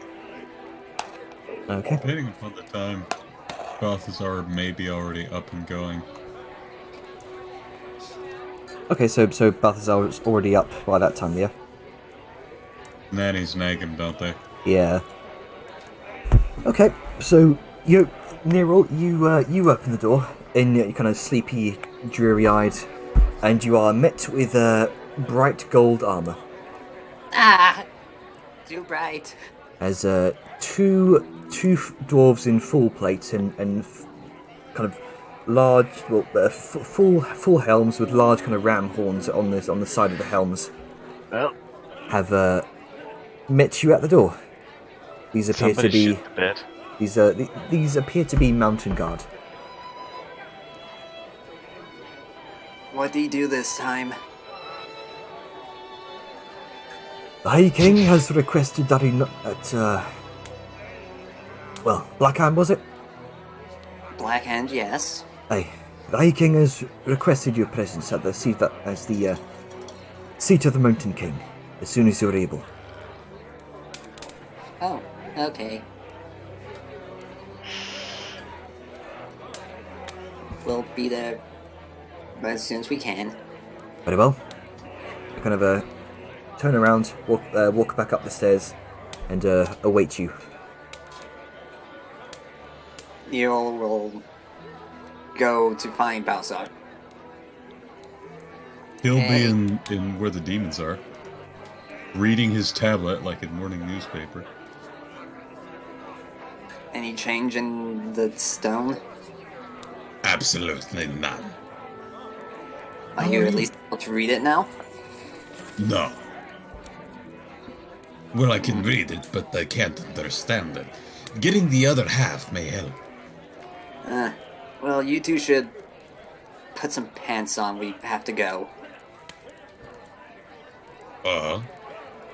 Some guy-looking dwarf say the king wants to talk to us. Perfect! Oh. And he's rolling his shoulders and doing like a little arm dance in front of him. It's his little money-making dance. Please, not the This money-making... is so good. Not the money-making dance. It's too early to subject my eyes to that. I feel like... No. There is never a bad time his tail's going like 80 miles an hour. There is never a bad time to make money. Yeah, but not the dance. Just no dance. Okay. Go get everyone ready.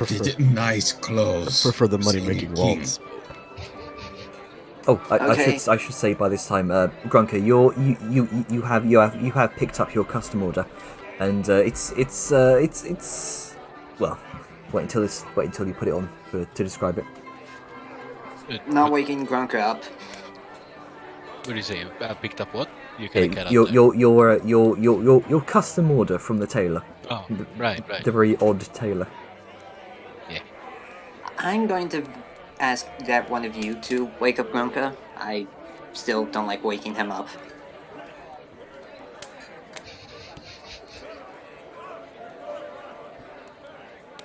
Saren's going to use the earring. Grunka, Yeah. Nero wants you awake. Oh. And then And with that, Siren, from the safety of her room, wakes Grunka up. Very It's like, good. it's like, Nero, we have these for a reason. I don't sleep with it on. You know how uncomfortable those are on the horns? No. It's in my ear. Yeah, I don't have those. But it's in your horn. Why would it even matter? Feels wicked. I'm gonna go wake up the other two. And she'll go to wake up Saoyun and Vellum. Melon would probably be awake already given his usual routines. Masturbating. Need that half hour, man. 30 minutes. Well, she'll just poke in. Hey, when you're done with your thing, get dressed. We're gonna go see the king. He won't respond because he is busy with it, but clearly registers what she's. Gives a thumbs up. And she'll go, like, somewhat lay on Saoyun to Maya. And, like, nudge her. Like, hey. What? The king wants to see us. Balthazar says we should dress nice. No. There is no Orcish king. Wait, what? What? Yeah, two guy-looking dwarves came, says the High King wants to talk to the Black Hand. I don't know if it's because Balthazar finally got to make him mean with the king, or he did something stupid. Knowing him, probably a little bit of both. Just give me a moment to register what you said. Guards came, knocked on the door, and called us towards the king, right? Up.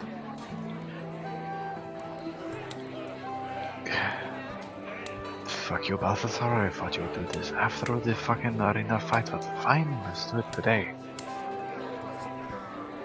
Sal sort of gets up and gets dressed. She's quite visibly not, in the mood for it, but,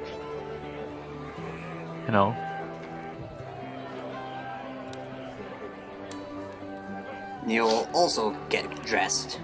Also, Sao gets nice dressed. The king kind of dressed. Ruka is gonna walk out in his normal attire because no one said anything about a king. True enough. Huh. True enough. Last time I wore this dress, someone got stabbed. Don't remind me, please. Oh, sorry. So it's just someone. I was talking to myself. Sorry. And she'll put the fancy dress on.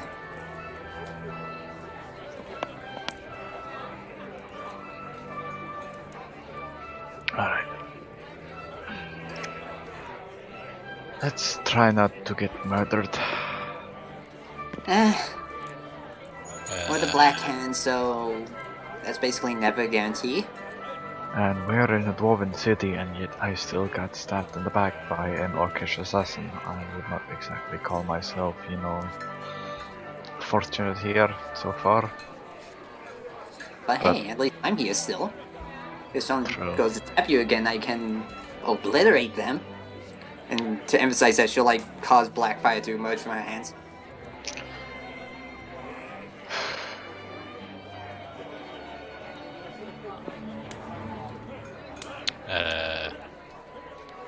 Let's just yeah. take I this one step at a time. So fancy. Okay. Oh, I should probably have told... Well, Velm's doing his thing. Well, I'll be in the, main room. And she'll head off to the main room in her dress. Ruka's just standing there in his normal attire. White dress. We're going to go see I'll the be right king. back. Oh. Yeah.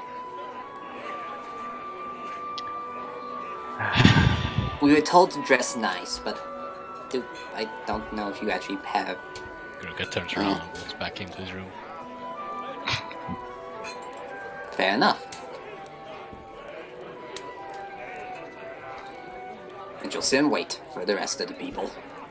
And explain to Vellum to dress nicely when he comes out from his 30 minutes. Just comes out in his usual clothes because he doesn't fucking have any other clothes. And this is the first time he's hearing about this. Oh yeah, Vellum. What's going on now? We're gonna go see the king. You should probably dress nice. Okay, why are we seeing the king? What have you done this time? They didn't tell me. Battle Facade apparently has arranged for a meeting, and you can visibly see Sao is mildly uncomfortable in her fancy dressings. So, right, yeah, this is the best you get. I don't have anything fancy like that. Here, sit down. Oh, And once Velm sits down, she'll like lick the palm of her hands and like pull his hair back and make it look nicer. Nero, you don't need to do that. I'm fine. I can sort my hair out, but as far as clothes are going, that's it. Yeah, Balthazar's going to probably complain about that, but I assume this is out in the main area. yes, Yeah. this is.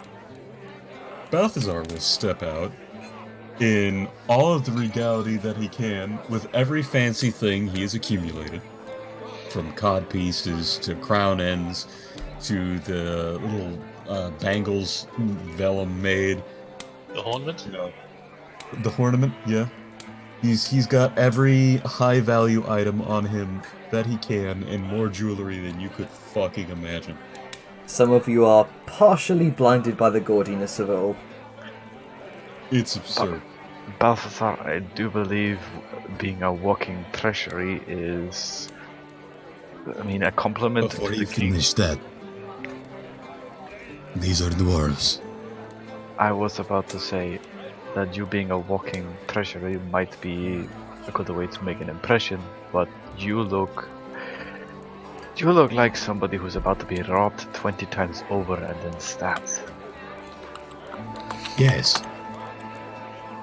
But no one would survive to try.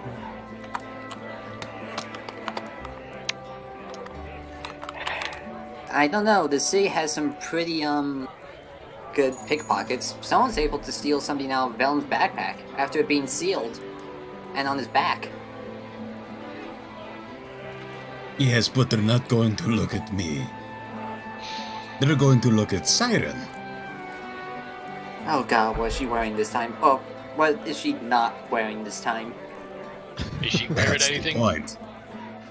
She's Nick. No.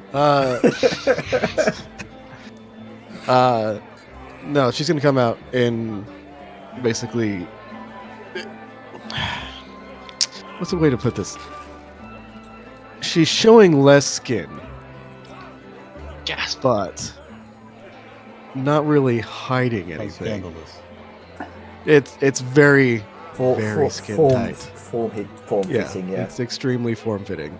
Ah, It's a very long, slinky dress. It comes up, it like comes down. There's a slit on both sides up to her hip. No you don't underwear. know if you don't know if she's wearing anything underneath, but you can tell she's not wearing anything resembling a bra. It is open. There's not really much hint of cleavage, only because it opens up at her chest, like at just beneath her collarbones, and kind of goes up into a mantle that is furred. It's like Arctic wolf fur, and What colour? it is a deep, like ruby red, and with the white trim fur. Santa dress. Almost, yeah. Except like the red of fresh blood, you know? Fair enough. All I can hear now in my head is Siren singing Santa Baby, but with like the most ominous sort of "I will kill you" tone. oh no. Okay. So everyone else getting ready, yeah? Question, what day is this on happening? On happening. Hello? This is happening the day before the arena tournament. Ah, right. In that case. Don't fuck this up, guys. Right, that reminds me. Balth, sort of gets his bag of holding out, rummages. Finish some it up. I don't know if you want to match it with the rest of your outfit, but here we go. He hefts out a sizable shield. It is glaring, which is saying something considering the shit that Balthazar is already wearing. By comparison, is actually a little bit brighter. It takes a lot of design principles from any kind of demonic craft or make. It's got some intricate swirls around its outside in terms of its shape as well. It's primarily burnished, apart from a center point, which is a grasping hand. And the fact that it's burnished, apart from that, makes it stand out in a slightly darker tone. It is that central piece, and along with some of the outer rim, is gilded in platinum. And I don't recall if you gave any gems. I remember there being the case. I did leave a question in the chat, but it didn't get a chance to get to. But pretty any sure that you were did. given, were there some? Yeah, let's see. Yeah, there were. I do recall that. Yeah, I thought I wrote it down somewhere, but I didn't. But those that were given are set into the fingers, to make it akin to rings on a hand. Fucking Do you just give him the? Yeah, I was about to say, do you just give him the Infinity Gauntlet? Infinity Gauntlet on a It's shield. it's a tower shield. It's just the design on the front is that of a grasping hand, Of a grasping Infinity Gauntlet. Gotcha. not an infinity gauntlet, more of a demonic hand. But thank you for the jokes. You see, Instead of a gold gauntlet with a background, it's the other way. Either way. Besides that, it has an almost, due to the purity of the metal at play and the process it has given, the gold finish to it is a fair bit brighter than it would normally be. And Vellum sort of not plants it, but plops it in front of him and is front facing. Well, here we are. I call it Gilded Grasp.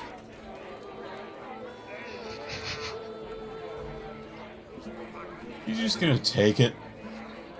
He's gonna look over it for a moment. And then one of his thumbs is just gonna slide down the little hand on the front.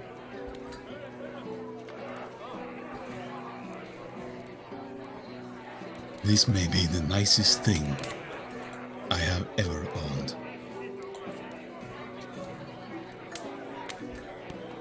Thank you, Vellum. I didn't. Well, I'm sure you put it to good use, and I hope it fits the man of your leading.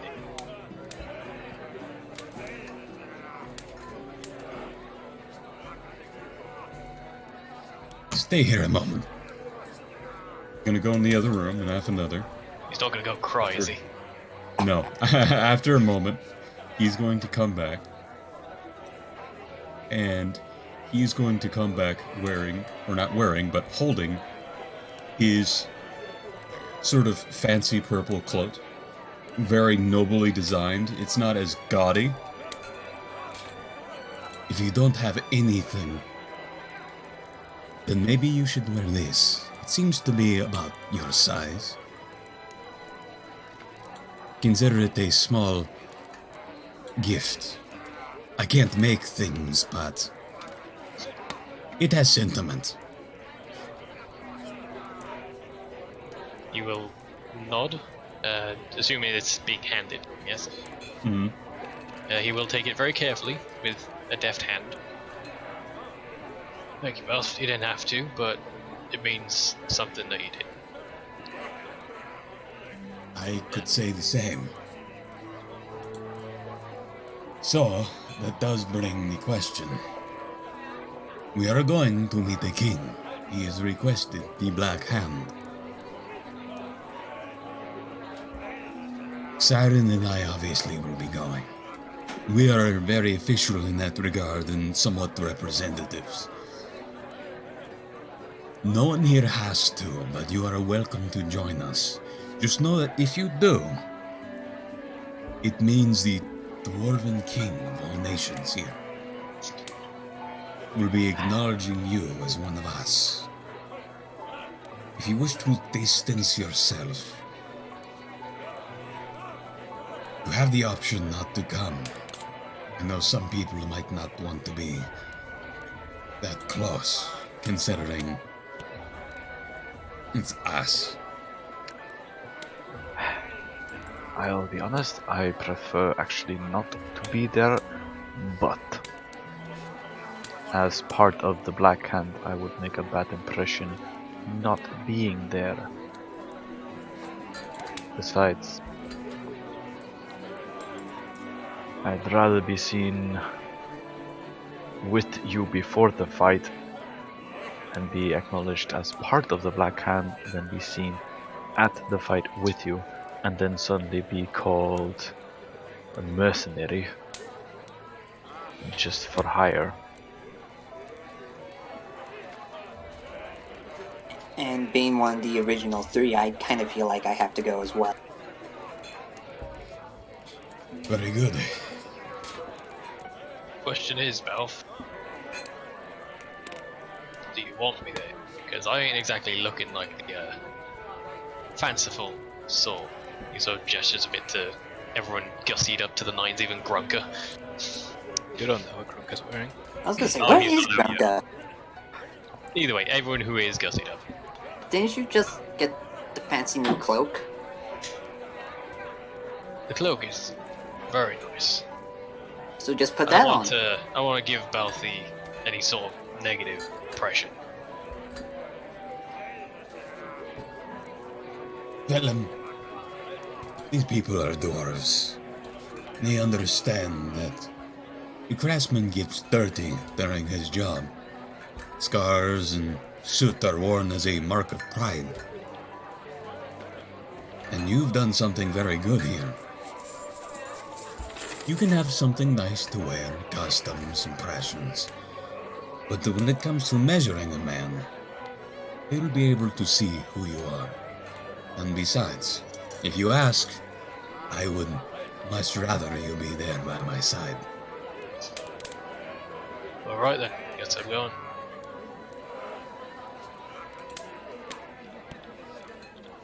Okay, what are you doing? Grunka's gonna walk out. Um, And he will Please, be... describe his glorious attire. Yeah, so he will open the door. He will be looking a bit slightly annoyed. And he is wearing basically it's basically a lot of pretty colorful like cloths. It's all like wrapped around him in different layers, and it's pretty like it's pretty nice, like a nice quality of the cloth, but there's also some like strange lines in the actual cloth that looks like it looks deliberate, but also just a bit, you know, like it shouldn't be there normally in normal cloth. And yeah, it's basically just him wrapped in this kind of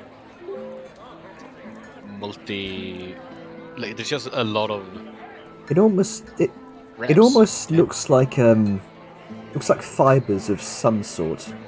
Yeah, like it's still like normal cloth, like silks or cotton or whatever, but it looks deliberately so that it looks fibers. Looks very reminiscent of sort of traditional kind of cultural Indian attire. Yeah, kinda. Not as loose fitting, but it's Yeah, pretty yeah. tight.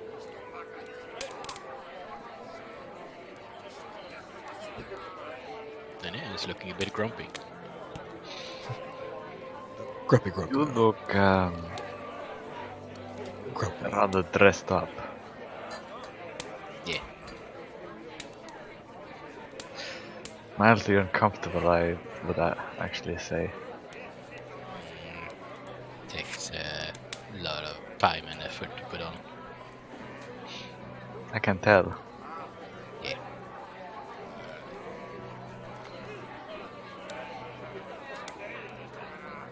Well, shall we?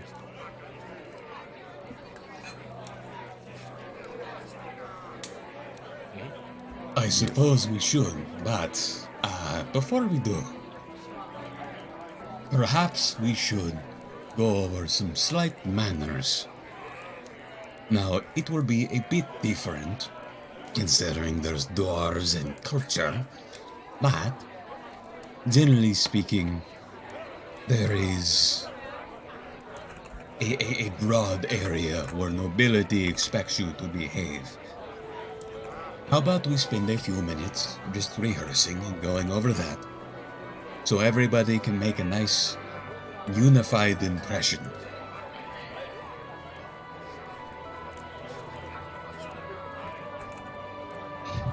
Might make us look more professional and better appease the king. Would you be willing to do that?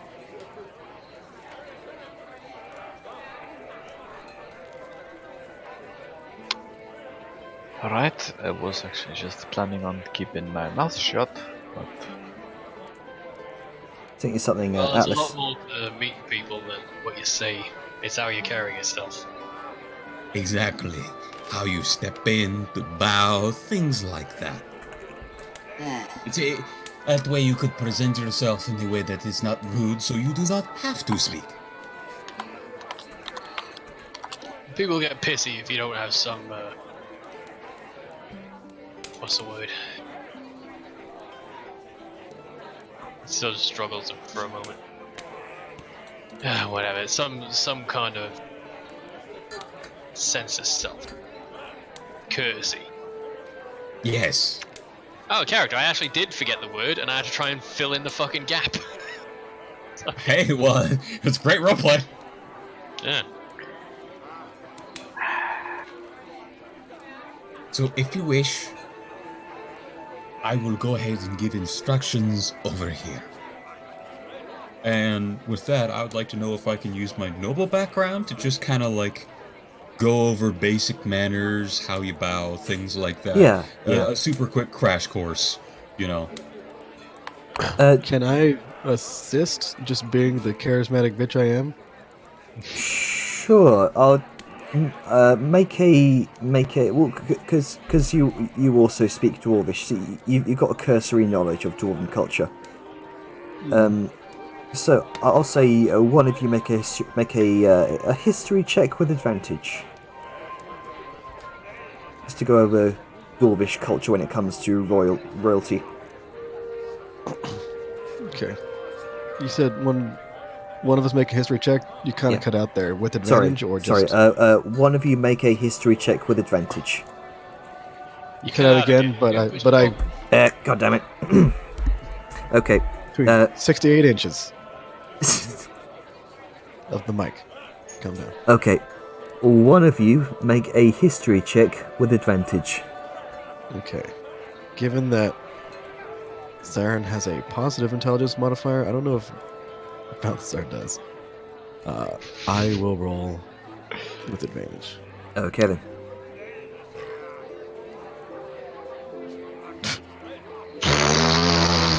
I'm Five and- smirked, she says. I mean, when it, I mean, you can only sometimes with what you're working with, there's only so much you can do.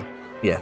I mean, when it comes to royalty, generally the proper etiquette is to bow, pay your respects, be polite. Couldn't go wrong there, I guess. Good stuff. be polite, be efficient. I have a plan to kill everyone you meet. Oh no! Oh no! King's assassins. That's sour etiquette right there. It technically is, so But yeah, you gather that probably the same way you deal with any sort of royalty. That's as much as you gather. I figured. Right.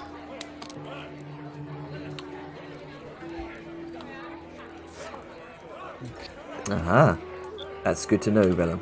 It's nothing actually applicable, but it's a fun little thing that's related. Yeah. That is also actually pretty good. You should have, brought that up more often. Mm-hmm. Well, it's almost like I never have to or need to roll charisma-related checks. I'll keep that in mind. You're always fucking inciting people. I mean, demons are talkers. They're better at it, so it never comes up. True. Okay. So, do you all meet with your escorts?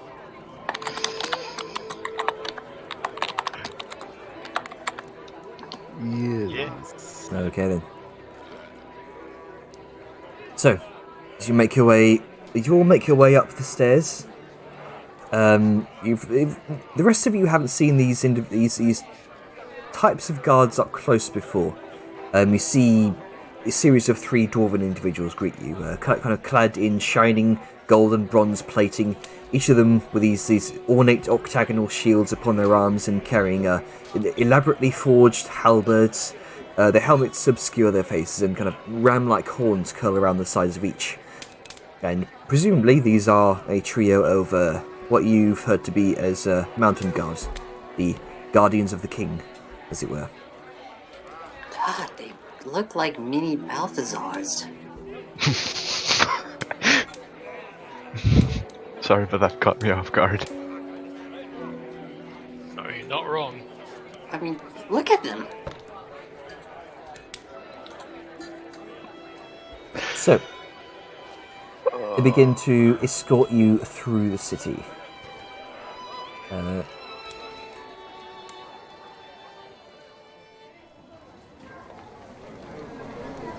you follow this entourage as they escort all of you through the city. A few more guards, regular iron guards, also join the cavalcade.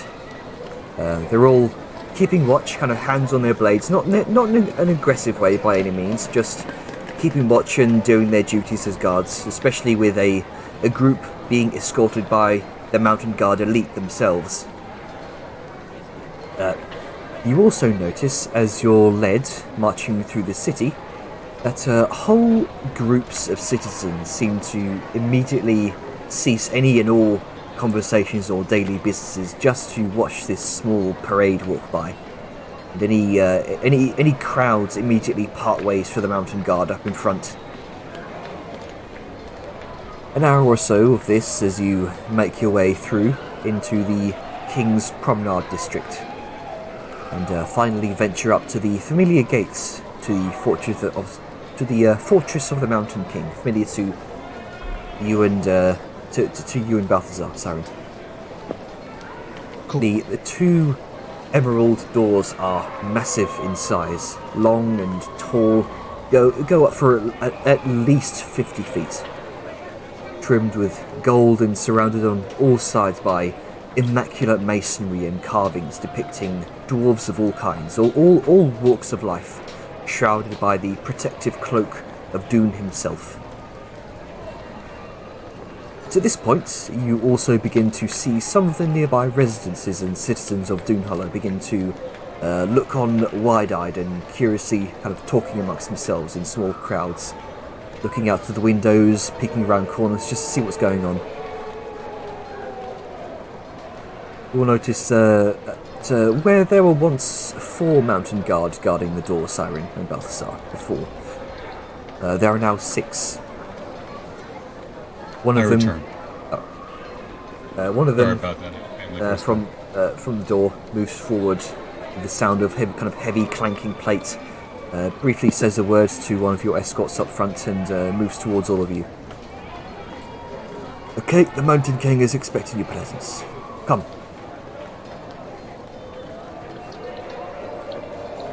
The Mountain Guard beckons you all as he makes his way to the door. Knocks a gold-plated fist against it twice, and the colossal there it is. the colossal door begins to rumble and parts open ever so slightly, giving a glinting sheen from the nearby firelight off of its immaculate surface as it does so. The slight crack in the open door gives all of you enough room to move through into whatever lays beyond. Do you venture forward? Sao just looks to Balthasar as if lead the way. Well, I guess I shall lead the way. Okay. What was the result of us being able to do manners? Were we able to teach people that? Kind of. But mostly no. Siren gathered that probably Party was best, a lost cause. probably best to treat them like any other royals, bow, pay respects, be polite, that sort of thing. Yeah, that was the plan. That's as much as you gathered. She didn't gather anything specifically dwarven in the culture. Yeah. But that's about it. Yeah, it wasn't anything special in culture, just how should a bunch of commoners bow to a king, Mm-hmm. Okay. You enter into a long, expansive volcanic cavern, approximately 200 feet wide and 500 feet long. Siren and Balthazar. This is similar in construction to the cavern promenade that led you to the Doonheart Forge. And it's certainly a sight to see. A huge 50-foot wide stone stairway gradually ascends up and through the center of this cavern, looming 100 feet above a lake of lava below. Great blazing braziers flicker to life and illuminate the stairway at evenly spaced points along either side as you pass them.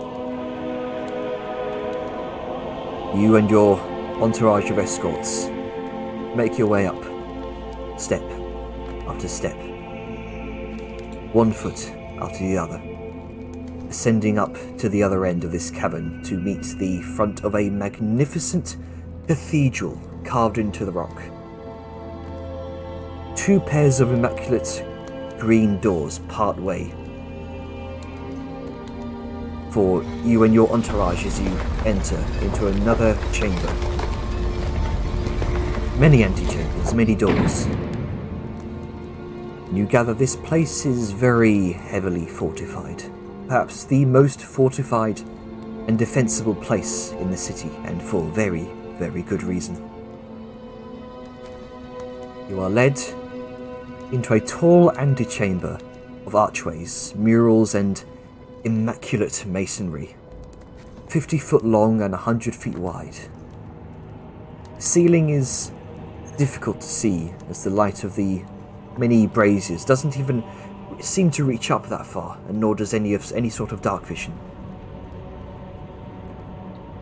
There is a single enormous bowl of fire and cinders and embers in the center of the chamber, set into the floor with a series of stone benches around it, almost like a great fire pit, 15 feet in diameter. One of the members of the entourage kind of turns around and one of the mounted guards says, "You will stay here for a while we alert the king to your arrival. Then Very well. you'll be called upon. For now, we ask that you surrender any weapons on your person while you're..." Keep Of getting in and course. out, Jenner. Oh, Like, come on, fucking Bad, hell. man. Yeah, hang on.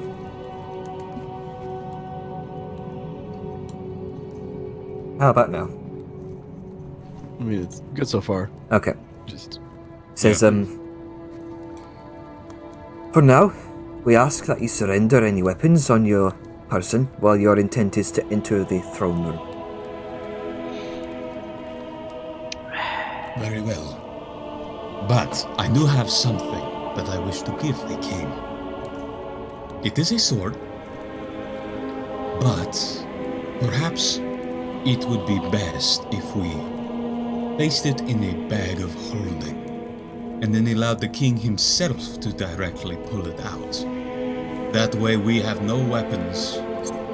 All there is a bag, and it is the king himself that brings a weapon to his court. It is a gift and a proof of doing something very significant. Would this be acceptable to your safety? I would like you, Balthazar, to make a persuasion check. A persuasion check? Persuasion check. Just let me know if I'm coming in and out again. A bit. Oh, 12. 12. My boy Phil made all the high numbers. Maybe just Sorry. check your input like gate or something. Yeah, maybe that might be an issue. Give me a second. It might be the gate. If you're at the end of the sentence, you get a bit more quiet. Yeah, Could yeah. be you just go below the decibel level and it cuts you off. Okay. Turn off automatically determine input sensitivity. Let's see if that works. Let me know if I'm cutting out. Okay, So far, it's better. so the mounted guard kind of shakes the full face helmet, and he says, "I'm afraid, by all means, this is standard practice for anyone who's not a member of the mounted guard themselves. I would Very well. I would very much recommend that you enter the king's chambers without weapons, in or without a bag." What if we were to give the sword to one of you two? So you may Yes, give it to the just boss. about to ask that. That can be done. Very well. Siren, may I see the bag? Of course. Siren hands over the bag that she is apparently going to have to get rid of for now. He's gonna reach in there, and he's gonna pull his arm out, and he's gonna a be body. holding. Not quite. It's a corpse bag. That's not what I meant when I said armed. That was bad. I'm sorry. I pull out bare he's going arms. to be holding the scabbard with the blade in it of Nogdor Ashbud. Okay. I The mountain guards. The mountain guards give it a look over. Kind of. I understand there is taboos with these things, so I thought it might be better I gave it to him so none of you have to touch it. But if you are fine with doing so, I will not interrupt you in your duties. And then he'll hold it out, palm up. Mountain guard kind of takes the scabbard, gives it a very keen look over, and hands it over to one of his compatriots. "And this is the king. They'll join us shortly." Very good. The other mountain guard kind of ventures off further into the chamber, and doors open and let him through, and the doors close once again. "The rest of your weapons will be here waiting for you when you return. If you just set them over on the table there." Balthazar is notably unarmed. Indeed. Like kind of, yeah. So is Siren. Needle doesn't have Definitely any. no shifty, spooky things going on here. I mean, you can see. There's not like any place she can hide it. I'm guessing Willem also hands over his blade for now. He does very hesitantly place his weapon on the table. If you've ever seen the movie Simba and the Seven Seas, you're gonna know which scene's gonna come up. I know it. Meanwhile, Sao pulls out one dagger, one gun, a light crossbow, a hammer, and various bolts and her bag of bullets. Rather conspicuously, all on her person. Saren just shakes her head, like, why would you bring all that to to a king? Talk to a king. Grunka is going to. It is place- called force of habit.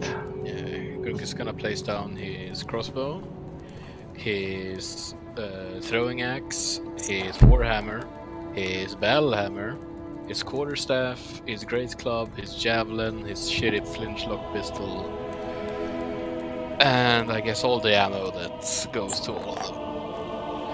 Just one after the other as you are pulling out all of this stuff. Some of the mounted guard just look on astounded that such a diminutive humanoid, a goblin, can carry all of this stuff on him at once. I don't think I have I've any. got spears as well. No, just I don't anything think I- that pulls it Yeah, off. I don't Goblin think I have tuck any tuck. more weapons. Were it not for the face for the full face helmets, you will be able to see their faces change from a looks of amazement, disgust, curiosity, just all throughout the emotional spectrum. He's gonna scratch his head and he's gonna take out an iron poker. Kind of looks at it and he'll drop it on the on the ground as well. Drops it on the ground because there is no more space on the table. So anyway, one of the mounted guard remains by the table, while the rest of them venture through the doorway to do what they say: alert the king. For the moment, you have some time to yourselves as you wait. Sao touches the earring towards Nerold, asks, "Where did you put the thing we made?" Just asking. Sorry, my headphones were acting up. Say again? If it was directed at me? Sao is asking Nerold where she put the apparatus we made. Oh, that's still my alchemy kit. And said alchemy kit is back at the... At the room, yes. Good. I wasn't gonna bring that with me into the king.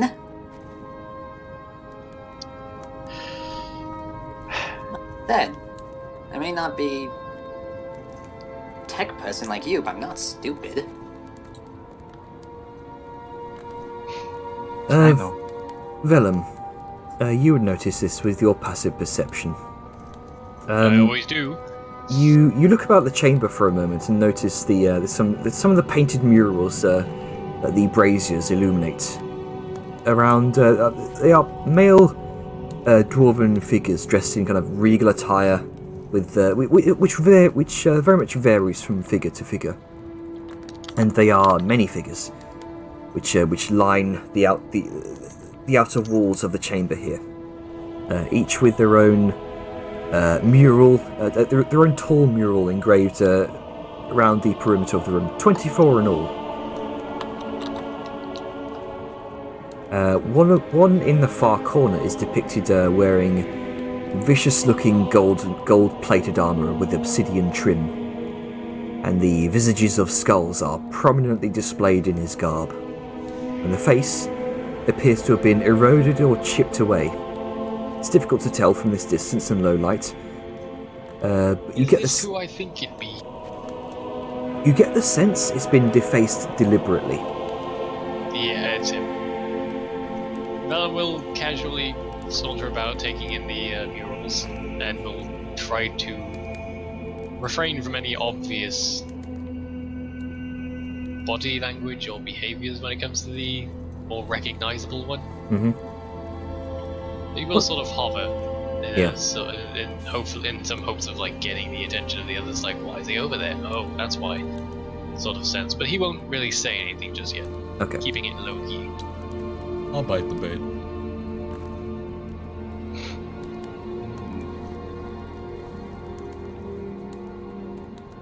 Is he heading? Yeah, he'll head over. He'll invite Saren, but by no means does she have to come. Sure, if they're just waiting. this one's interesting. They kept it, but they've messed it up.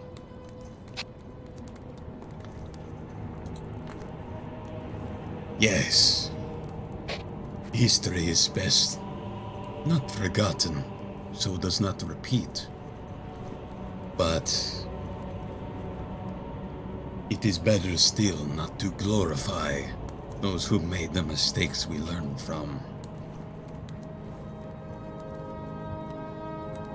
In a lot of cases, most people probably get rid of everything to do with the bad things. As you all look over these murals for the moment, one common item of note depicted in all of these murals is an ornately crafted band of silver around each of their heads. And displayed front and center on the band's forehead is a massive emerald gemstone shaped like a geometric diamond, trimmed around the edge with golden filigree. From what you guess, presumably, all of these murals are mountain kings of past eras. Yeah. It's the Arkenstone. Ah, the Arkenstone. The one stone Balthasar cannot have. Not everything is Arkenstone. Some things are Arkenstones. Arkenstone's Arkenstone. Anyway. So, you're gonna be careful going there, right? What all this is about. Oh yes. Oh yes. He's gonna leave. These are the exact reasons why we are here, Philip. We must be careful, but we must use every opportunity we have.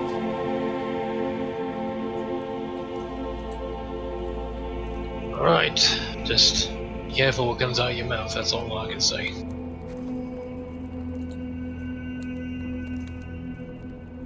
And unless there's any other sort of remarks or questions or anything that jumps out at him, he will just continue to meander. Balthazar will stare and admire this defaced mural for a bit. Take a real good look in at it. A big old smile. You see the very same armor you now possess. The one you now possess is ancient, scarred, and rusted. But it's been And better. polished off by Vellum. It has been restored and improved and just is better now. His hand will idly go towards the shield. And just smirk at that. And that's it for him. What about the other boys while we wait? What else is everyone doing? Siren had something. Sao is just mildly uncomfortable in place, just not because of where she is, but because of what she's wearing. Neil tried to comfort the sow. As you all sit there waiting, for some of you, the nerves do kick in. You begin to feel the heartbeat in your chest.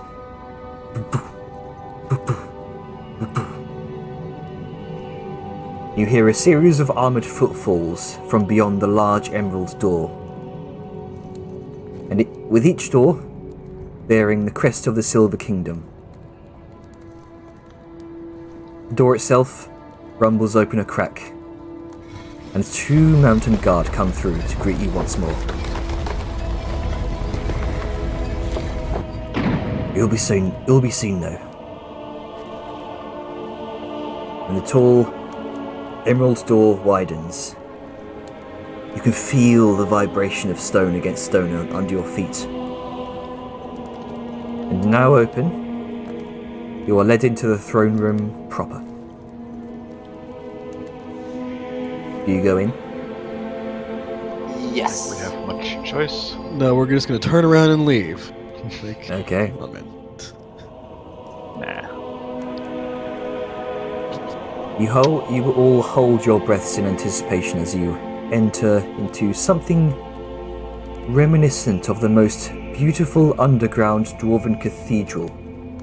A magnificent, enormous chamber, 200 feet long and 100 feet wide. The ceiling stretches high beyond the firelight that illuminates this room, and is left uncarved and unhewn as it forms tall hexagonal natural rock formations reminiscent of the Giant's Causeway. Banners of green, of emerald green depicting the Silver Kingdom's crest hang down 40 feet from the tall ceiling. Ornate columns of granite and marble line the room, sporting bowls of embers hung from the chains from carved outcroppings of stone. Lining the room is close to a dozen mountain guard, octagonal shields and immaculate armor glistening in the fire. The subtle glow of orange emanates from beneath a single long stone causeway that guides you over a long pitfall and towards a pillar of light from the ceiling above. You look down, and the subtle glow comes from a smaller lake of lava beneath the throne room itself.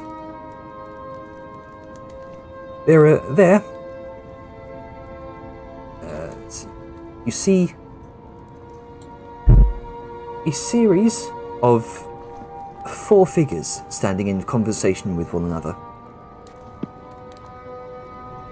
One is a dwarven male with short, slick black hair and short, thin beard, pale skin, and a long crimson robe. You could almost mistake him for an exceedingly short human noble.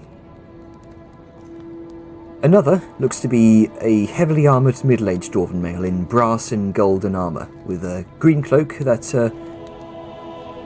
This appears to be Captain Thurdrin Brassheim, the individual that you encountered, Siren. The third is an older female dwarf, emerald green robe, ornate cowl, familiar figure to you, Balthazar and Siren. This is High Mistress Ilara Onyxoth, the woman you spoke to in the church.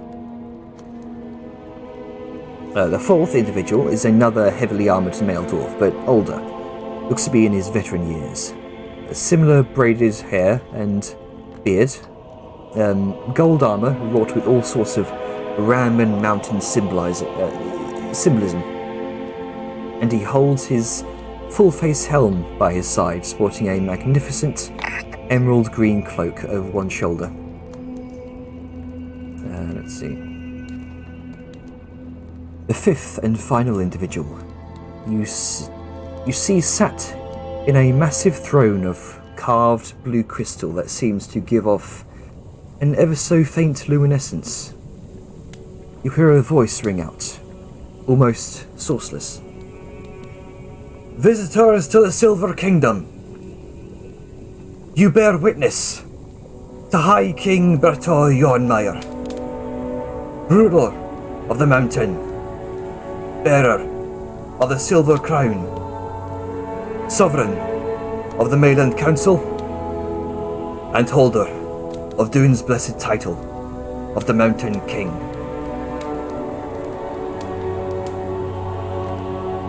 You see the figure on the throne, his weathered, wrinkled skin and white, grey hair, great bearded beard braided with gold bangles tucked into his bejeweled belt. He seems to radiate an aura of wisdom and clarity experienced through years gone by.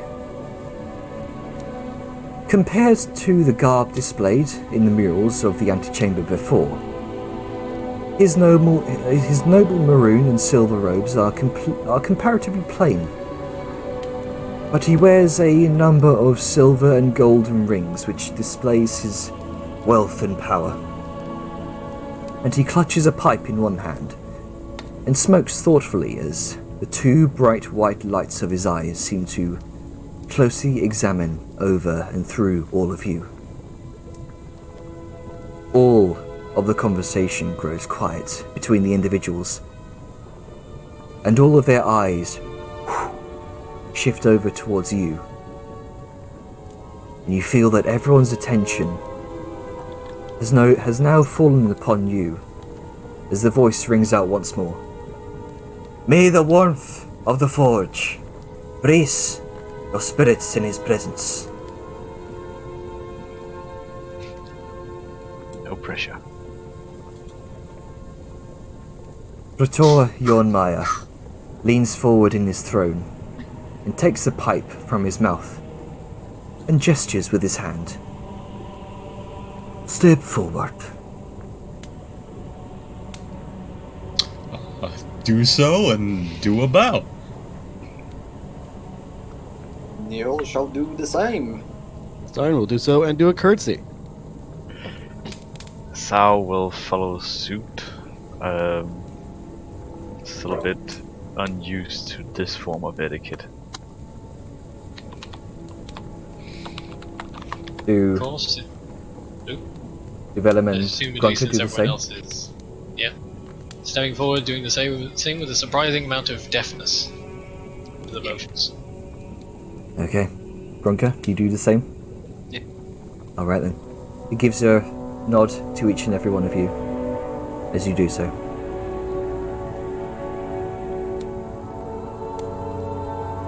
I was told of your need for my audience. You who are referred to as the Black Hand. Am I correct? That would be so. You watch the kind of slick dwarven individual with the red robes and the kind of slick black hair with a pencil beard.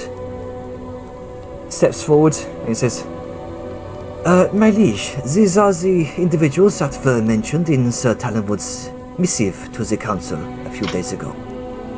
They were the ones that were thwarted a plot by infernal hellspawn to take over the town. It's quite a set of unusual circumstances. Praetor Yornmaya replies with, I should like to hear this account from their perspective, High Alchemist. And he turns back to all of you. To all of you, the title of High Alchemist is familiar. Yep. We got him shit from the dragon.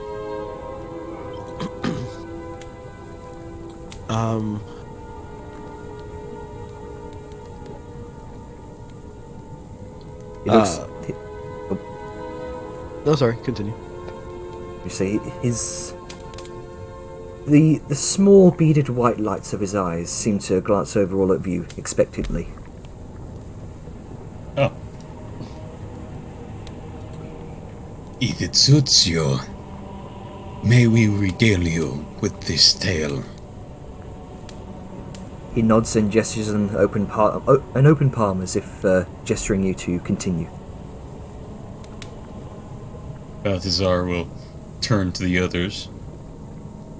Would anyone else like to begin, or should I? You're the one who always has a flair for the dramatic.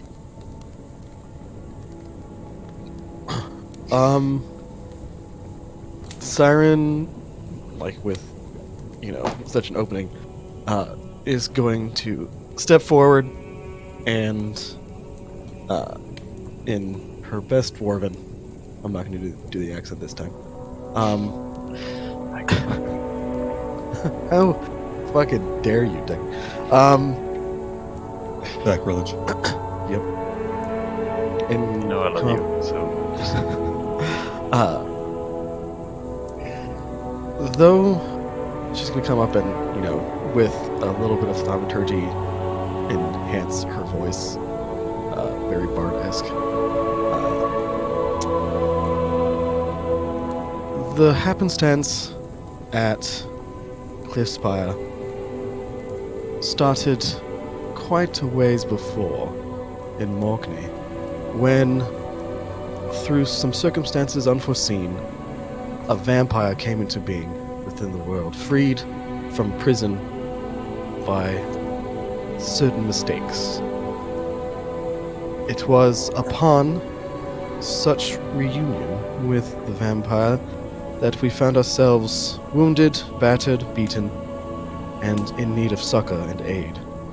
Thus, we found our way to Cliffspire.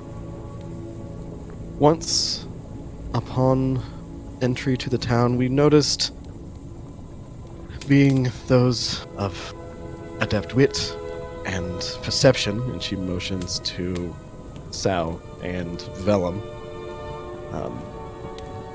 that something was amiss. The youth of the town were missing.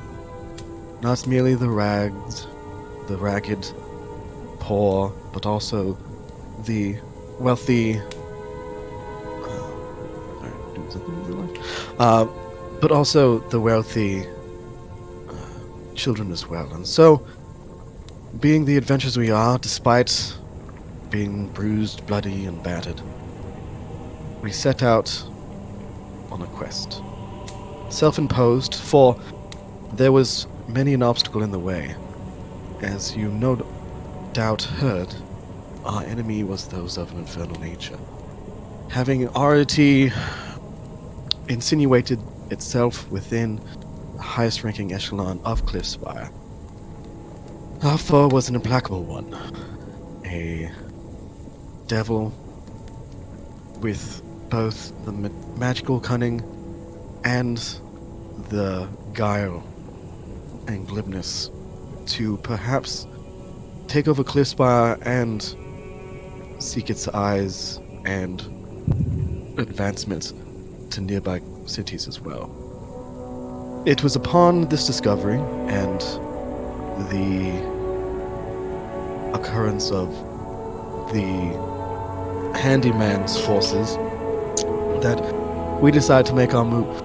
Having destroyed the stronghold of the handyman within Cliffspire, the black market aspects that were kidnapping children,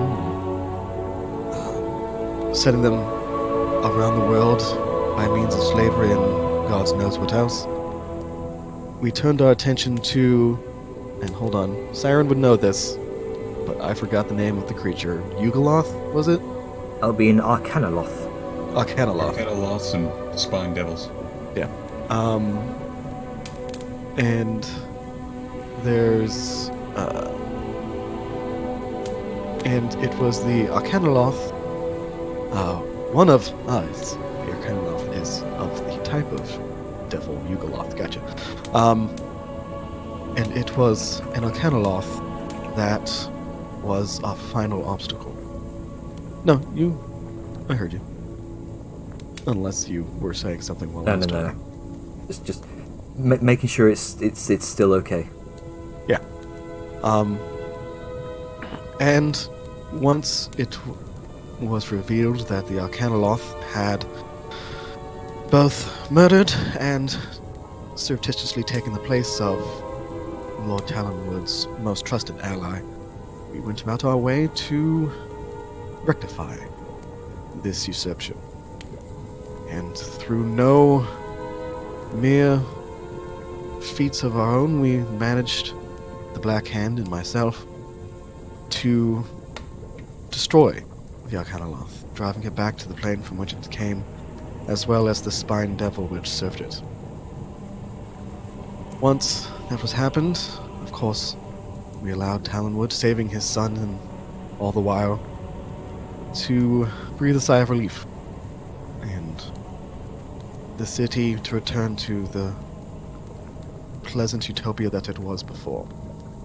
We come here on behalf of both representatives of Port Morkney and newly acquired allies of Cliffspire to visit you, High King Bradtol Jormaya, and offer what services that we may have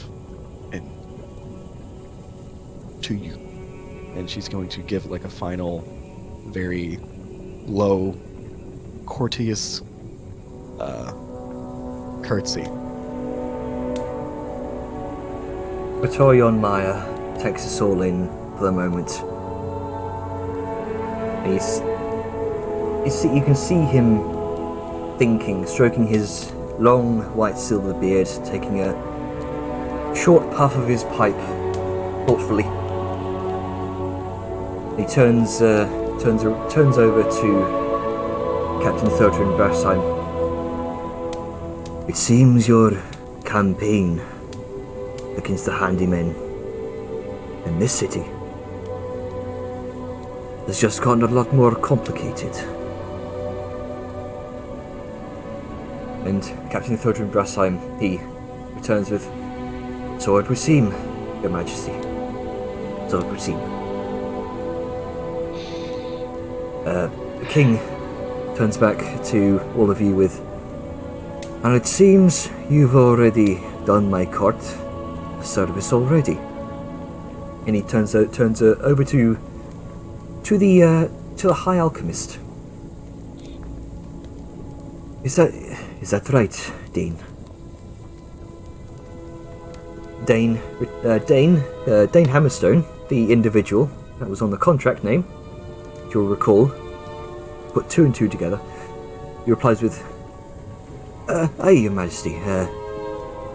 They were also kind enough to, well, mostly fulfill my contract of dragon parts, while also putting a stop to what could have been the terrible irony of history repeating itself. I'll be able to learn a great deal regarding these new mysterious mutations in dragons. I believe this was their invitation to the keep. An impressive feat, to be sure. Please tell us how you took down this beast."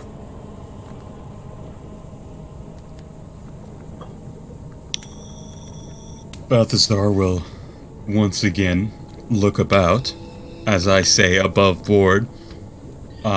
This is your chance to speak, anybody. Just because we're faces doesn't mean you can't get involved. Does anyone want to? I think I might take that. Yeah, because Balthazar's about to look at you and say, "Maybe the Dragon Slayer should tell you the story." And Steal that this kill is where back. Then Sao sort of speaks up. We approached Crofus there,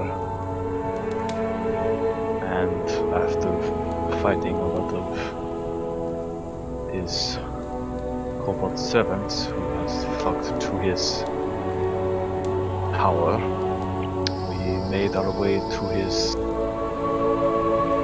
main chambers, only to find several past parties frozen solid. Upon battling him, we found that not only did it appear that the ground had ley line-like magic in it that would freeze anything it would touch, be it living or dead. We, with the aid of 2 assistant hunters from the keep. Wait. Go back. You said illuminated ground, yes? Yes. That's right. Your research was right. Calm down, Alchemist. Let them continue. Yes, it was much akin to what stories I've read of fantastical tales of the ley lines, but till then I didn't assume it would be this true. But as the fight went on, then Crofus got more and more hurt. Likewise to us.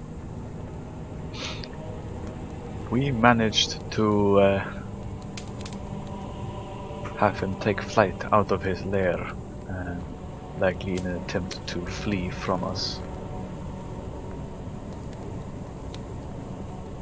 Balthazar here mounted the beast before this and practically rode him way out the cave into the skies. seeing as I could not tell whether or not he would live or be faltered off, I took a shot, and then Crofus started falling, plummeted to the ground, and then that was the end of his reign. King, And what a shot it was. Hundreds of feet away on a moving target. The best marksman I've ever seen. At the moment I did not think of my own skill or if I could do it. I just saw the opportunity and took it. the king nods in response to taking all of this in. Says, I've heard rumours of an attack on caravans in our reaches of the Yorfall. Of a great winged beast. But it to have not been just a dragon, but the legacy of an old foe. Could have spelled disaster for this city before most would know the threat. And for that you have my thanks. But not just mine, but that of every man, woman and child in this citadel. The Hunter's Keep continues to prove an invaluable asset in the preservation of civilized society in the face of such darkness. Sir Whitefang was wise to recruit you.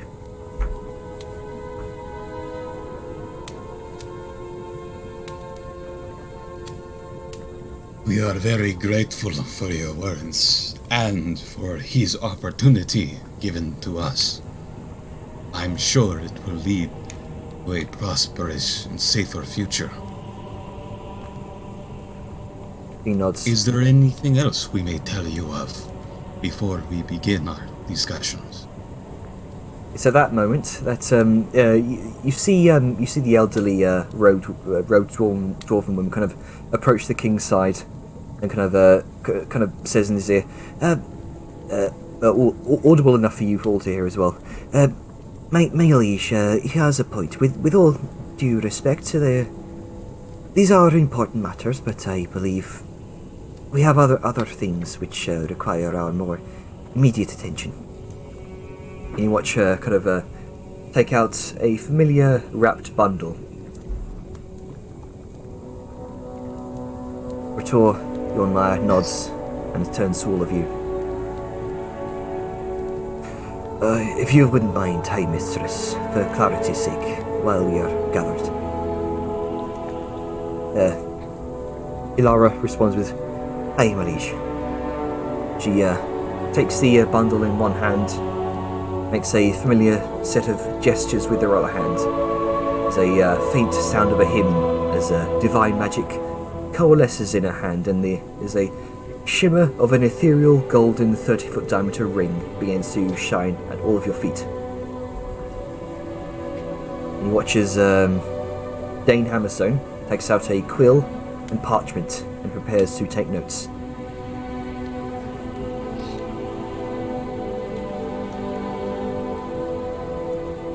Then if we may begin.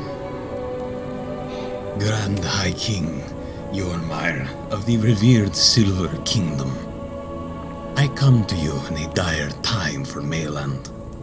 I come not just as a representative of Morkney, but as one who cares for your people and your rule. An ancient cult known as the Awakened has returned. They're a sect focused on the old ways of rule, of empires forgotten, old gods. One made by the old and powerful Lich found this. This is their sigil, As he presents it.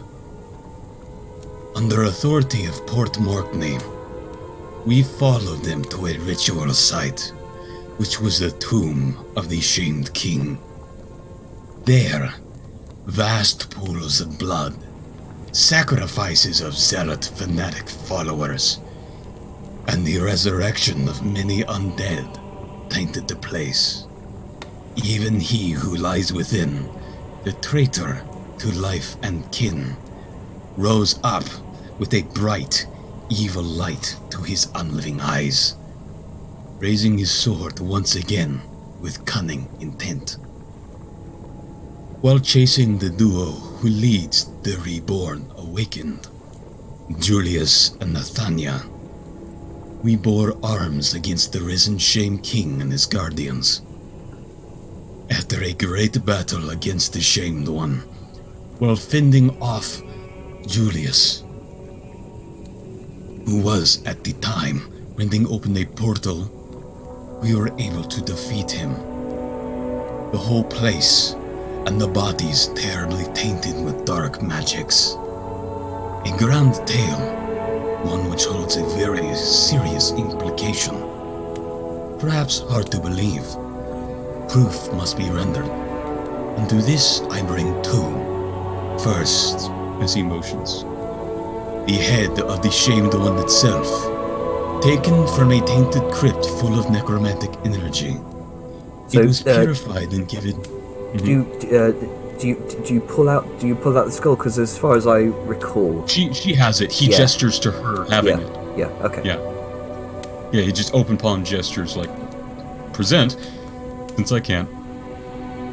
It was purified and given sacred rites before entering your city by a Dwarven priest, following tradition, and the second time here by the highest priest you have. May it find a new secure place under your guidance, so it may never rise again to challenge your right to rule. Second, the sword he bore, confirmed to hold no magics or auras or enchantments, only held by such a being. The weapon is now returned to its people, so they may find it a new armory under your lock and key alone. So you say this. You watch as one of the mountain guards presents the king with a scabbard you delivered unto him as a middleman, as it were. King takes the scabbard,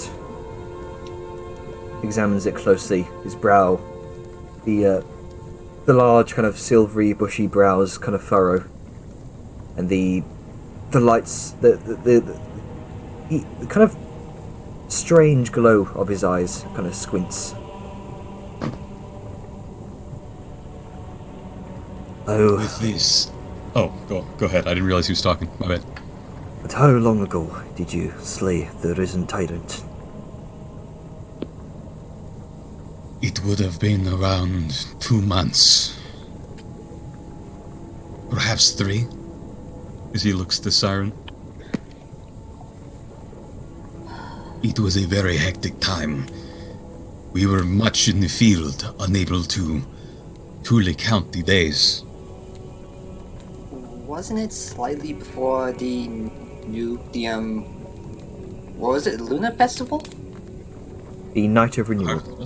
Yeah, Yeah. it was a little bit before the Night of Renewals.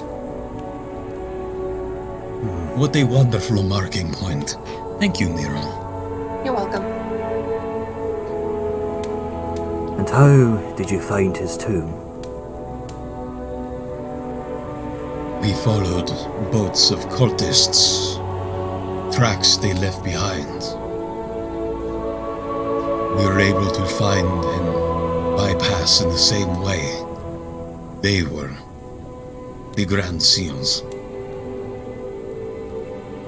I'm afraid it is no longer as secure as it once was, so the most dangerous relics, the being contained within and his weapon of will,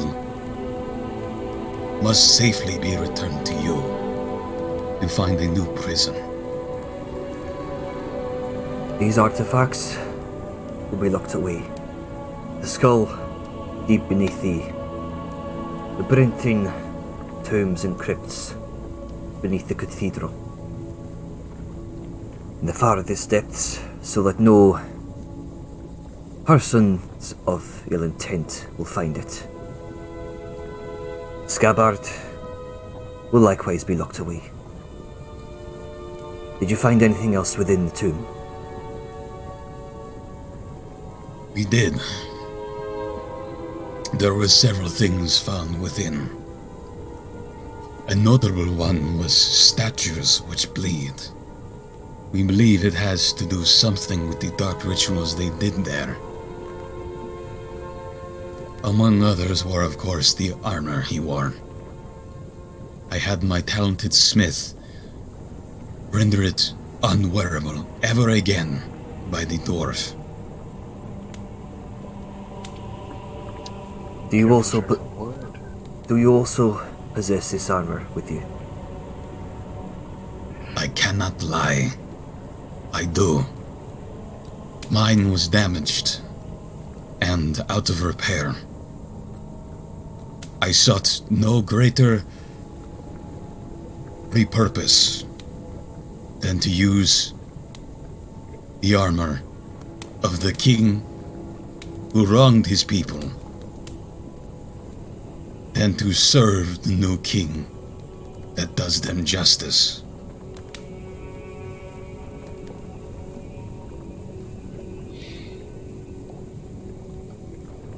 So what do you ask? That you keep this armor?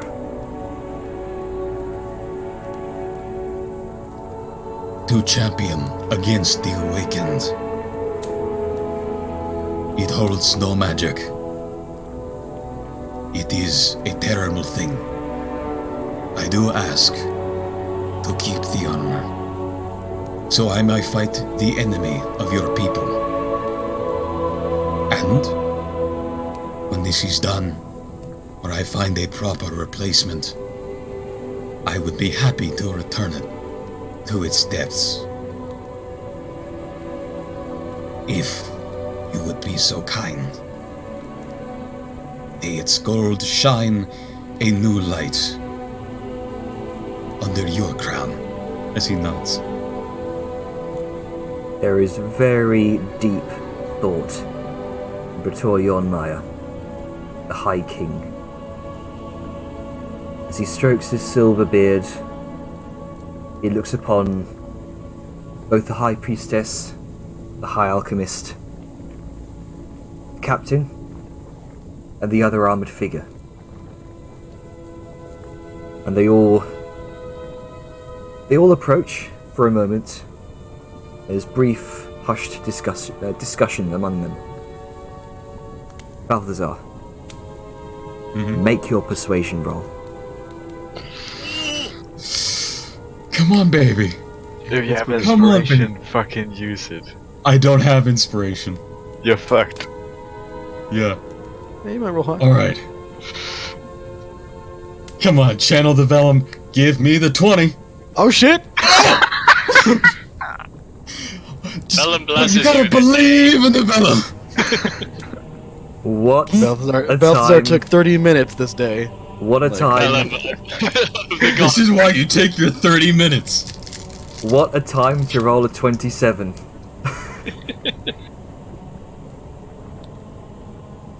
There is a long, nerve-wracking silence throughout the courtroom. All four of the figures you can see are looking to you, Balthazar, to the rest of the crew, and back to the king. And you can see the entire time the king's luminescent white eyes have been upon you, Balthazar, looking you up and down, almost as if he's trying to look through you, not at you. There is something about the glow of his eyes which both unsettles you and puts you in awe. The council members all break away. The king says, "We will grant you this, as until such time as the darkness of the awakened has been defeated, you may wear that armor. But be wary. For many will not take kindly to such flagrant misappropriations of their god king's garb.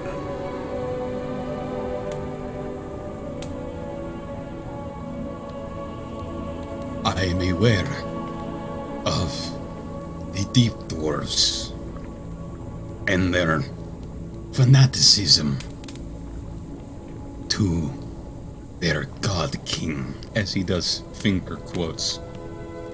and the insult it is to you. What better way to lure them out? And with this, As he gestures just sort of up and down to himself. it brings a concerning question of the awakened. If they knew what instability it would cause, and if it was not their aim overall, the fact they chose who they chose may Ooh, peanut in the throat. Excuse me. may have been very specific. I fear that the insurgents in your lands may be spurned on by this very cult, and our enemies are one and the same. Ilara Onyx South kind of chimes in for a moment. Don't want to think about it, but if this has anything to do with the recent spate of attacks by deep dwarves on miners in the last few months, then I don't know. The timing doesn't make sense. The last attack was just over 3 months back, before Nogdur was risen by this awakened cult. His brief resurrection couldn't have spurred it on.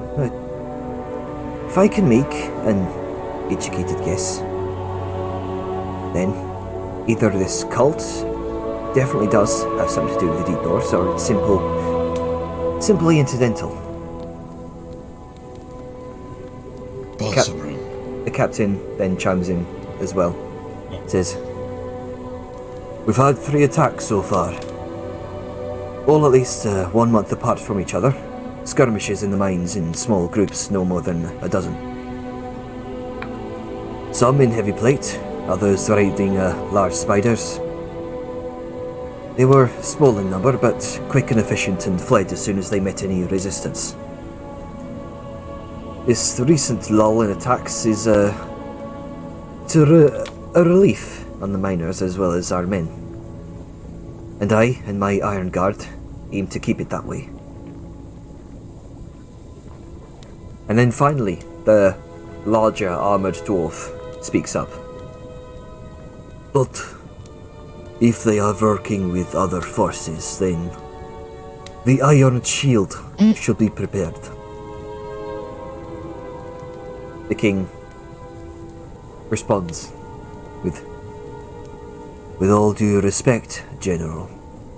That has not yet been confirmed.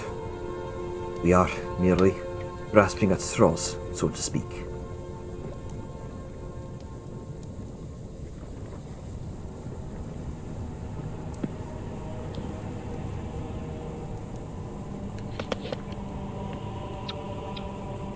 When it looks like they're done talking amongst each other, Balthazar will chime in.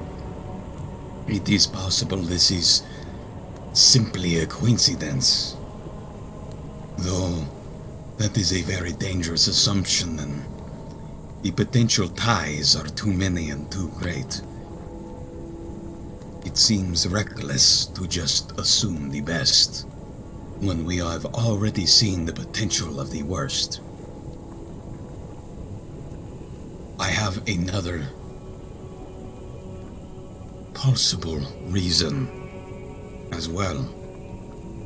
One of my scholarly contacts, you could say, a field researcher and collector, has discovered that deep within the mines here is an ancient tablet, one which holds magic, one which I also seek.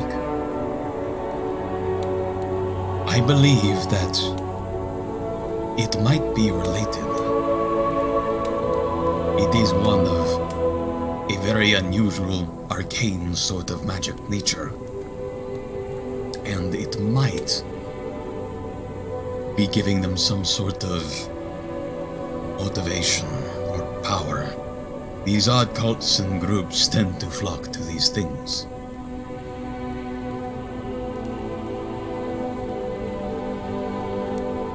Watch, you hear Dane chime in, Dane Hammerstone. May I see this tablet? I'm afraid the other half is somewhere within your minds, and mine is not on me, but I have brought drawings of what the tablet looks like. Pressings. May I see these drawings? Yes. And he will present a little page of his journal that has the drawing of the tablet. I don't know if you need me to relink that. Alright, I got it. Mm. Dane kind of looks over the drawings for a moment, and there is immediate puzzlement and confusion in his face. Of course, the notes are in No, that is unusual. This is ancient. Far more ancient than even my expertise can give me any knowledge on. Perhaps I can do a bit of research on this. And if I might I would be very interested. If I might interject, Your Majesty, I may be able to also prioritize dredging up some old knowledge on the Awakened. See, public knowledge on the cult is intentionally hard to come by, much by design. I forgot which accent he does. The less people know of it, the less more are tempted to join their already dwindling numbers. Unfortunately, information has become so buried that even some of the best archivists at the Assembly have trouble finding it. I'll do what I can, and see if there's any connection with what we know of the Ashbite clan. King nods and says, "So you're done. The more we know, the better."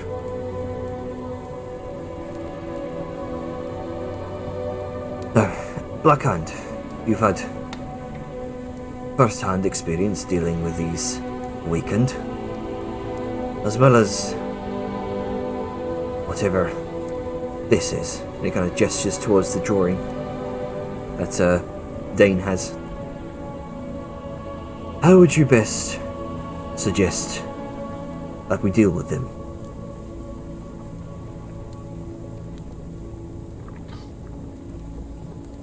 With the Awakened. Elimination. Oh, go ahead. Sorry. I'd wait for sorry. Just, that's fine. Just she's going to clarify. With the Awakened. Aye.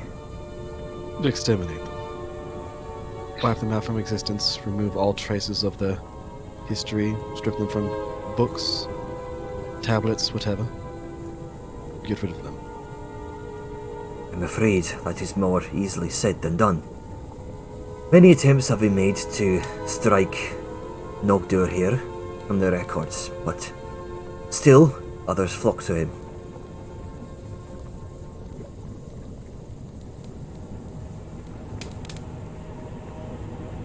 What strategies would you recommend? These are wide-spanning things you consider here. They are. The first and most important strategy is that we are a mercenary company, a growing one. It may be crash to say, but as a king, I'm sure you understand that sometimes violence is the best answer. We will do our end to exterminate those who would act on the knowledge that you would attempt to exterminate yourself. There can be no room for these people. We personally have lost family to them. They attempted to sink a city. They successfully rose, in part, a bone maw, which we destroyed. They have recruited children to be cultists. That is how deep their fingers run. They do mass sacrifice. They desire to bring upon an old empire, one created by the first and most powerful lich. It's unnerving, the potential power they hold. I do not think any one nation could tackle such a thing. And up to 3 now, they've already stuck in their bloody little fingers looking for the next victim. I say perhaps we give them a taste of their own blood. But we are difficultly bound at the moment. Oh, so. You may be aware of a recent ongoing accord, an Ironsgate Accord, after which the group of Mortney came together and put upon a military ban. Only nations may have their military. Only military forces may serve one nation. If we are to go and face these threats between many different nations, as it spreads, we will become weaker and less capable. I am seeking either a means to bypass these, or exemptions, and I am seeking to create an incredibly powerful force to be able to take out any threat on mainland, to preserve it.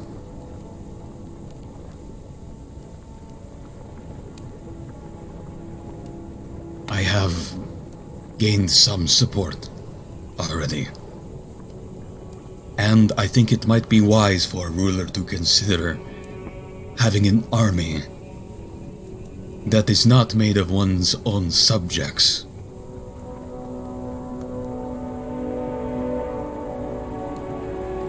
You speak of an army made of the nations of Mainland, combined force to take on these awakened.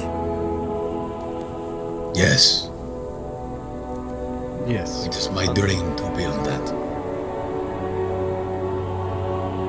Under the ban of the Black Hand, at the direction of Mayland herself. It would be a force that protects the people and is of the people. And do you genuinely believe that? You are under the zone of truth. Yes. It is under the zone of truth, so he is choosing his words carefully. It will be made by the people of Mayland. It will serve to protect Mayland, to better her interests, to fight off the awakened. It will be powerful and strong. It will be proud, and Mayland will be proud to see its banners. With it, nothing will be able to risk us. And under the Black Hand's guidance, they will have to worry of no threat, while we are allowed to defend it.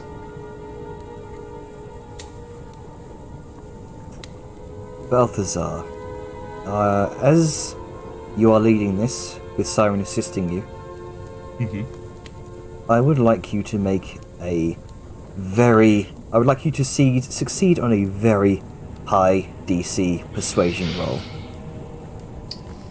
You are asking Assisting me? You are asking the High King of Mayland itself to effectively reorganize their armed forces under the request of a mercenary band, albeit one that has done many great things, but a mercenary band nonetheless. Well, Siren's assisting me. I can throw in one little last tablespoon of just Shazam on it. Well, actually, can Siren say something real quick? Yeah. And just kind of gauging, like, his interest and whatnot, Siren will kind of put forth, like, I've heard that there's a council,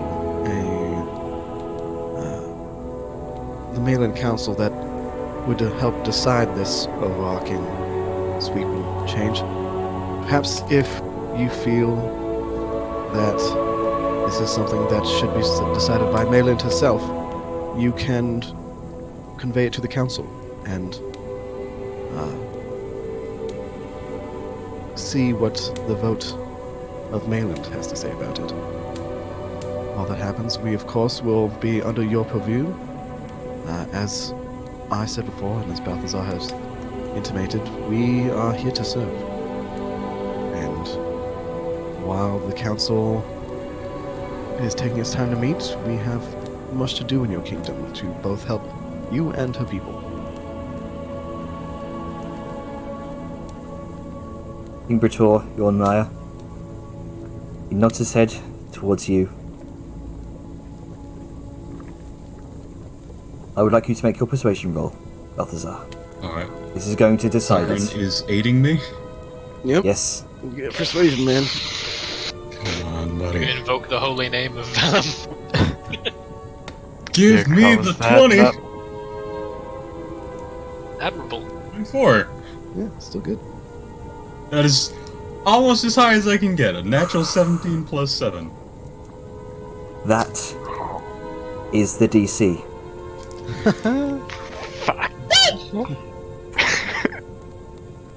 Good shit.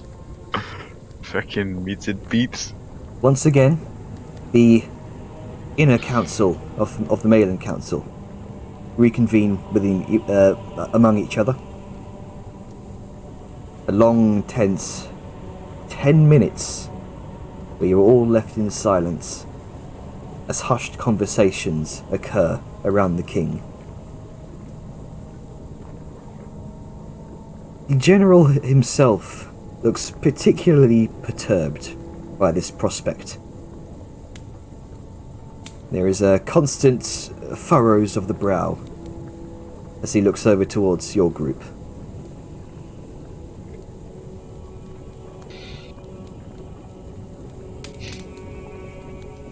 The four of them part away from the king and stand. They retake their positions beside him.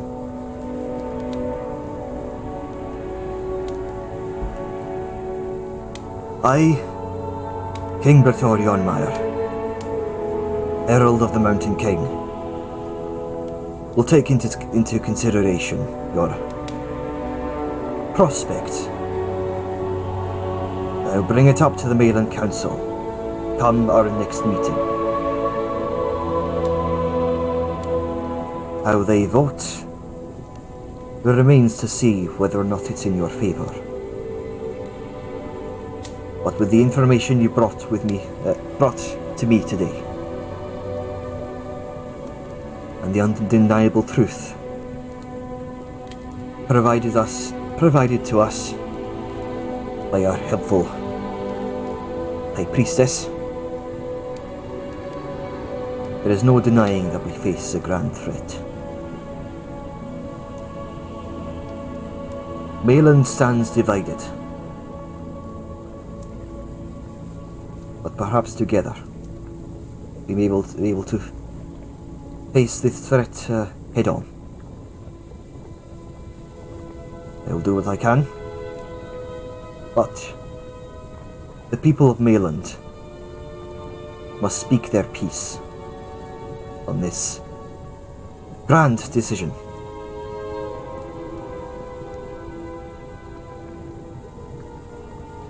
That is as much as I can promise you, Blackhand. It is as just. All we ask is the consideration for the future, though we do not repeat the mistakes of the past.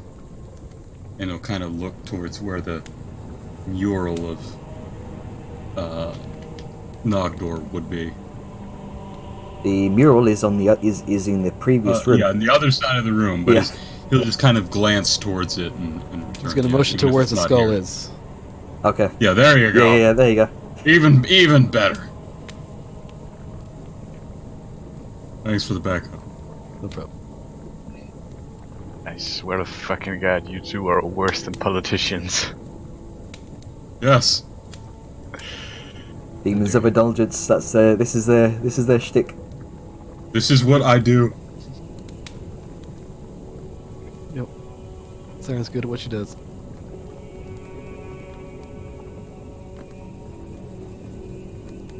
So, on a lighter note, I've also heard that you've entered the Trial of Steel. We have. I hear it is a proud tradition. I hope you understand the risks that come with failure and the great honors that come with success.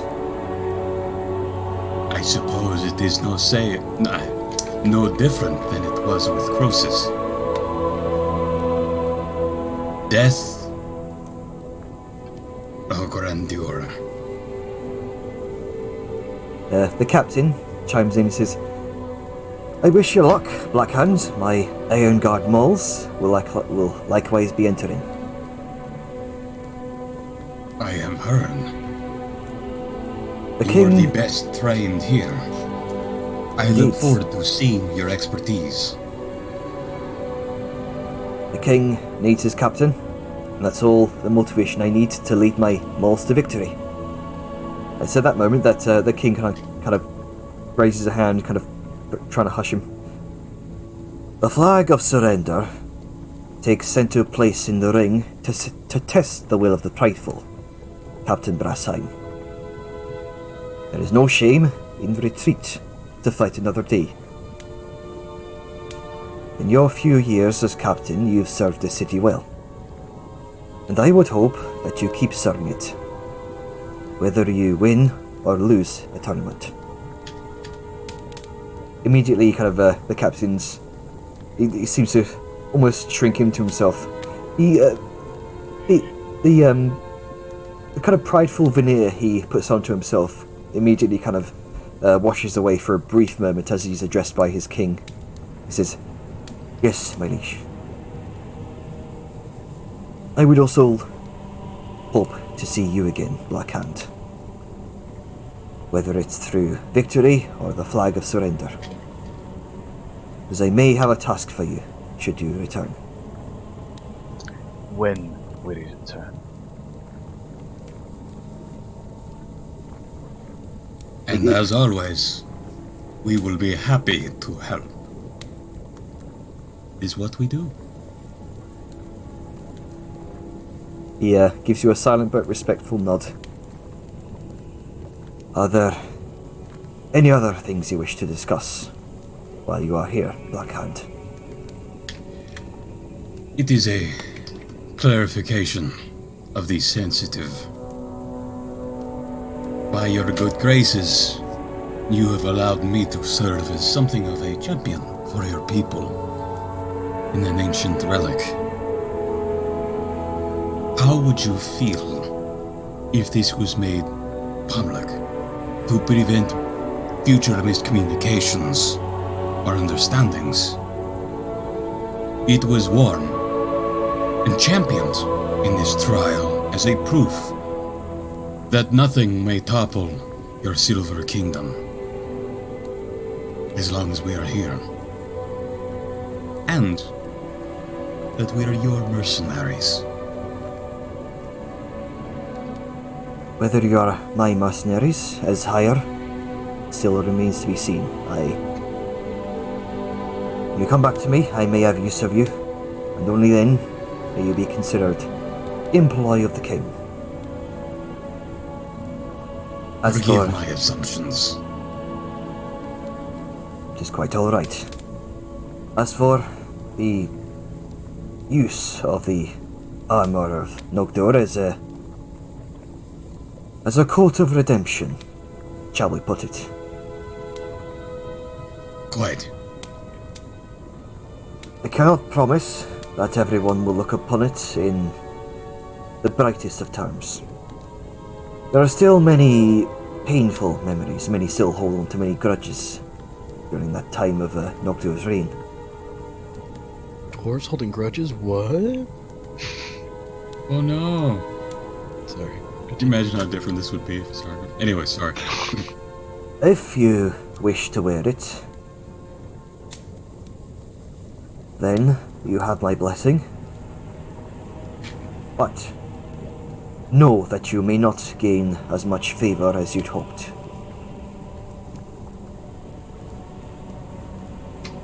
I am one man. If it is a sacrifice, I am one man, and I cannot change the opinions of an entire kingdom overnight.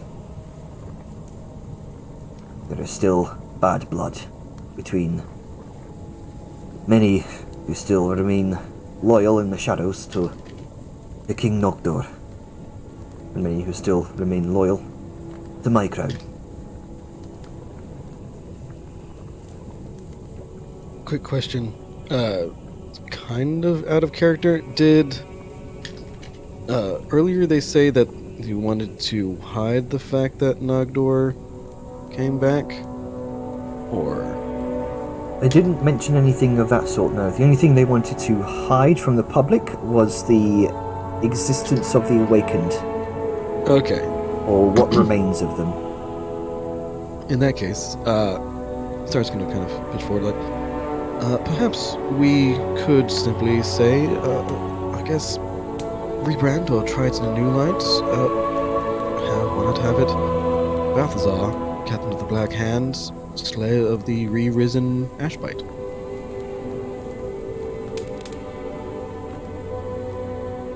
I would like Balthazar to make one final persuasion roll for this. This is an entirely different thing from the other two persuasion rolls here. I swear to fucking God. Your Is it luck. like what You're Siren pushing your luck, said? but I could give her aid if Siren wants to roll, since she just said that. true enough. Because, like, the rebranding. Because, I mean, that was Siren's idea. Yeah, that's it. That was Siren's That's idea. fair, So that's fair, what if I that's give fair. her aid?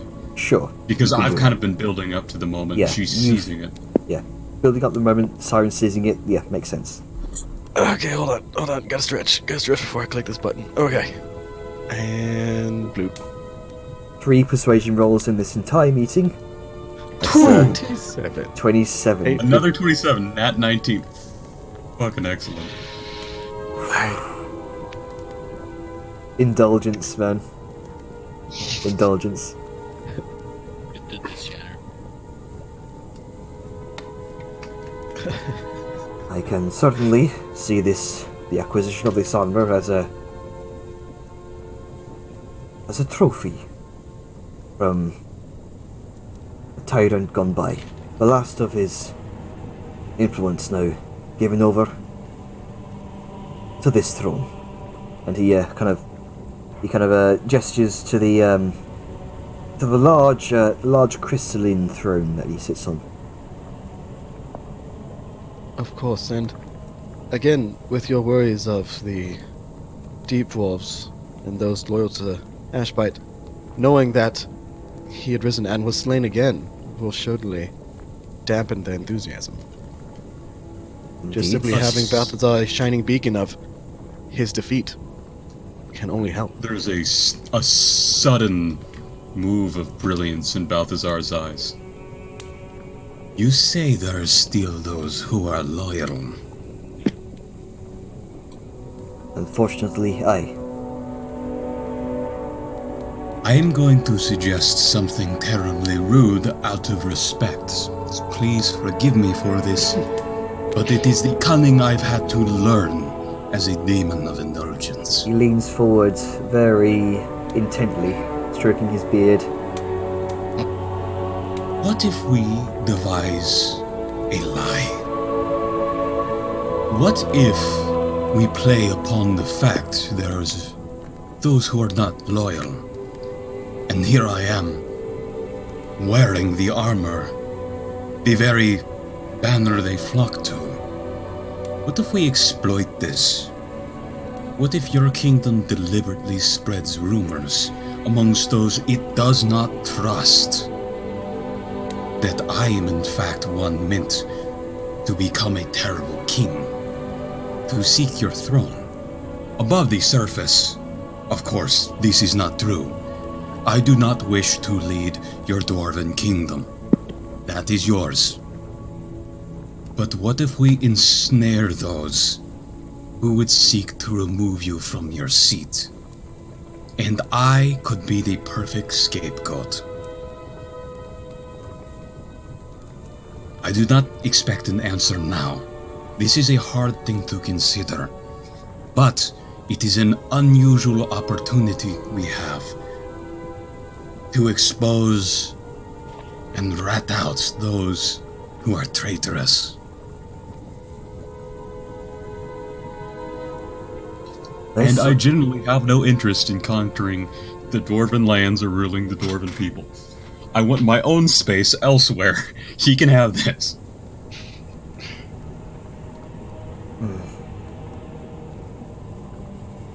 As much as I'd like to say it's creative, it is certainly harebrained. Perhaps just enough for those crazy enough to believe in Nogdor's right to rule to follow. And of course, this is something that should be thought upon. I do not expect an answer, nor encourage one now. It is merely an option for your lord to consider should he wish to take a gander at Ragnarok's diplomacy.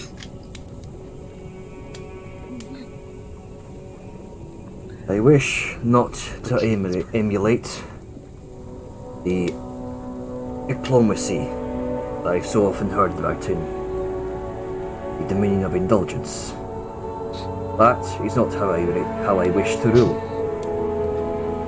While I appreciate your input, I would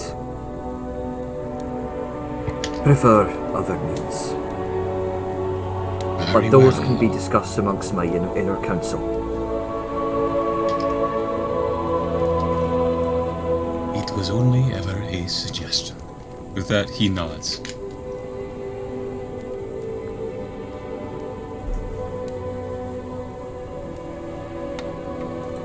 So, is there anything else you wish to bring up with the king? I think I'm good. Anybody else? Nope, Saren was done before that last bit. I have nothing, mainly because, from Shao's perspective, speaking now when not asked is tantamount to trying to get yourself killed. I think enough has been said. Yeah. Also, wrapping up time. That too. Mhm. Yeah. I shall look forward to seeing you in the ring tomorrow. We'll make sure we put on a show. You see the very slightest hint of a grin beneath his beard. The first grin since you've seen him. Initially, very dour in appearance, but just a little hint of the crack in his exterior peeks through.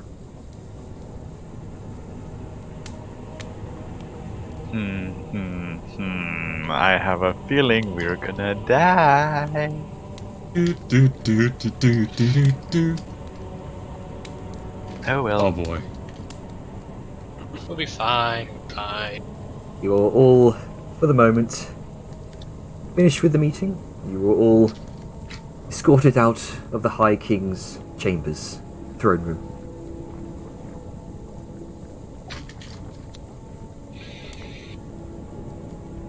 You will return to your businesses for the meantime, before the trial of steel tomorrow. And that is where we will leave off. Session 72.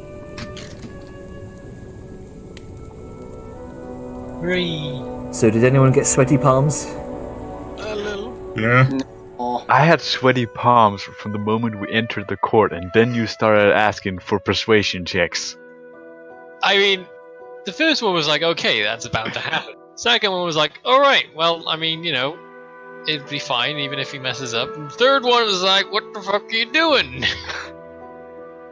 Yeah. So much pushing. You It's were like, you were only ever going to get Victor over here, just like, oh no, this is going to go south very quickly. Yeah, you were rule of threes. You were only ever going to get 3 persuasion checks in that entire discussion, and you succeeded. apparently You succeeded all 3 of them. I will say this, compared to the amount of high rolls we've had, I was just sitting here, quite literally on the edge of my fucking wheelchair, thinking, we've rolled so fucking high so early on, it's bound to fucking come back and bite us. That 20. Fucking same. I'm just sitting there waiting for the low roll to just hit. And it's like, That- God, that- they're all terrible things to get low rolls on. That 24, man, you were on the cusp. That's exactly what you need. I didn't think you'd be able to do it, but still. I am more than prepared for Velm to roll nothing but 1s and 2s during the tournament. Oh, it'll probably happen though, my luck, but Yep. But you know what? We are super prepared, and if Balthazar does end up using his fancy Verboten armor, he'll be more better off. He's got semi-permission. He has the same kind of permission a best friend would give you to marry somebody that is totally whack. Now, how to play that off to the crowds, to the wider public? Thing, if he does end up using it. Well, that's what Siren was going for, and then Balthazar kind of came in afterward and countermanded that. But I didn't mean to. I'm sorry. You work on your performance before the tournament. Yeah, I didn't mean to fuck your. For once, I didn't want to fuck Siren over. Over. Exactly. just, nah, we already left. Siren was gonna clarify about the whole, say that, Balthazar, Ashbite's like Slayer of Ashbite, but it's all good. We'll figure Bro, it I'm out. kind of stupid. He's I not see stupid, you he can missed read it. between lines. So I'm sorry. It happens. Sometimes you forget things in the heat of the moment. It's all good. What I'm gonna talk were to- you going for? Oh, just I was giving him a reason to let you like wear the armor because it was going to take care of the fact that they're worried about insurrectionists, people who would flock to Nogdar Ashbite, and right here we show like by someone like the supposed slayer of like a risen Nogdar Ashbite that he's been defeated and he's been destroyed and never again going to be something, basically taking away the what they look up to and perverting in their eyes the perhaps most iconic aspect of it into something that symbolizes their defeat. By a demon, no less. Just That's be like, really hey, cool. yeah, just be like, hey, we and that's basically what she conveyed to the king. She's like, hey, just have Balthazar be like Balthazar the Black Hand, Slayer of the Re-Risen Ashbite. And one, they'll be like, oh wait, Ashbite was re-risen? Oh wait, he was defeated? And they're like, well fuck, we didn't even hear about this. And yeah, it's just kind of a double whammy in that aspect. That's what Siren was going for. Well, they think you're crazy, and it's like, what the hell are they talking about? He got defeated years ago. That's why I said re-risen. But But also, I'm thinking of having Varesh, what's her name? Just introduce Razmund? Balthazar as that anyway. Yeah. As, I'm like, gonna be Slayer straight up Hashbite. with you. I'm not too bright. No, you good? Accurate to Balthazar. Yeah, I don't know why am I trying to play this cunning, strategic sort of thinker man? When you're dumb boy. I am a dumb boy. He's But a you're our dumb but- boy. I love that earlier at like fucking midway through the session. It's like, oh, I want to go and investigate some things. Okay, roll me an investigation. Oh, I didn't think I'd have to do that. I didn't think I'd get this far. Gotta choose your words carefully. Literally the word before the ability roll. Listen, man. I'm gonna be honest with you. I'm kind of dumb. Same, fucking same. I'm kind of retarded. Yeah, before I forget, Alex did you get Jones. did you get the ping from earlier about what you would have gotten back for the Trial of Steel? Me?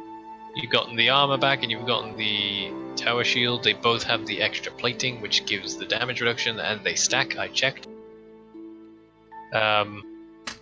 But yeah, One thing you've that got those. uh, And do you remember Pink the my armor. rules for the tower shield? Because I have them up on here if you wanted them. yeah, one thing I didn't expect you to actually bring up was the armor. Yeah, it just fucking blindsided. It's like, oh, my smith has done this to the armor. It's like, fucking, what are you saying? It worked I out. mean, Oh yeah. Well, it's better to be honest and put something in a way that benefits you than to hide it and try and cover your ass later. No, I knew you were going to Especially try and version slip a wormy little lie in there. It's like, oh, it has been made so that no dwarf will ever wear it again. And if he left it, I guarantee you It is never too would. big for a dwarf to wear right now. Yeah, Dwarves can't wear it. yeah, not It's- incorrect, it's big but for a definitely 6'7" not fully honest human. either. The best lies are only half lies. Yeah. Exactly. Nice thing about lies is, or nice thing about truth is that it's entirely subjective. Always be specific when you lie. That's the Yeah. only rule I know. That's it, and there's the thing about lies of omission. Those don't technically count against zone of truth. Mm-hmm. It specifically says you cannot talk. There you go, Atlas. Yeah, you cannot tell a direct lie. Which is why he phrased. You notice when I'm under zone of truth, I talk differently. Mm-hmm. Yes. oh yeah, you do.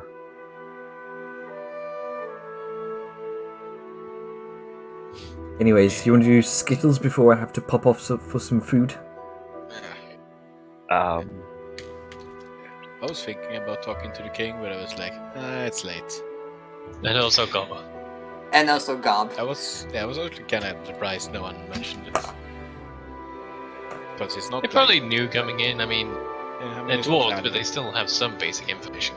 Yeah, it's not hiding it anymore.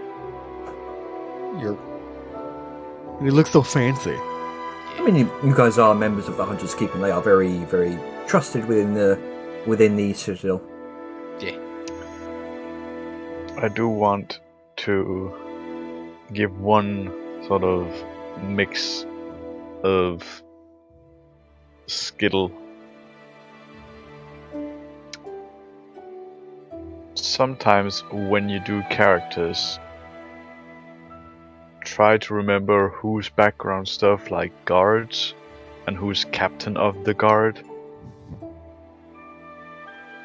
Because I had the feeling you were trying to do a bit too much with the guards before we came to the, you know. But that was me. I'm not sure I follow.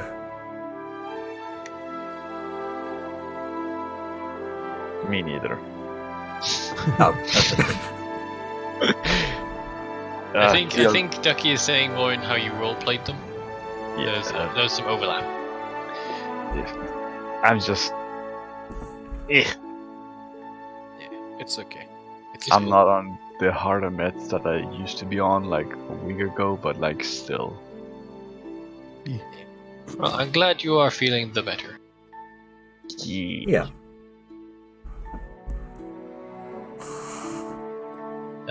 Positive.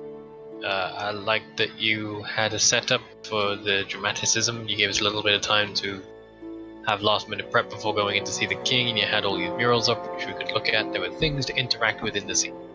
That was good.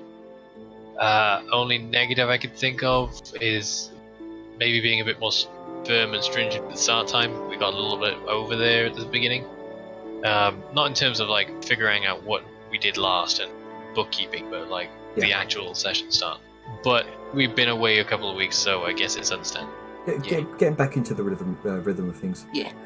However, next session you start off strong. You go straight into the arena.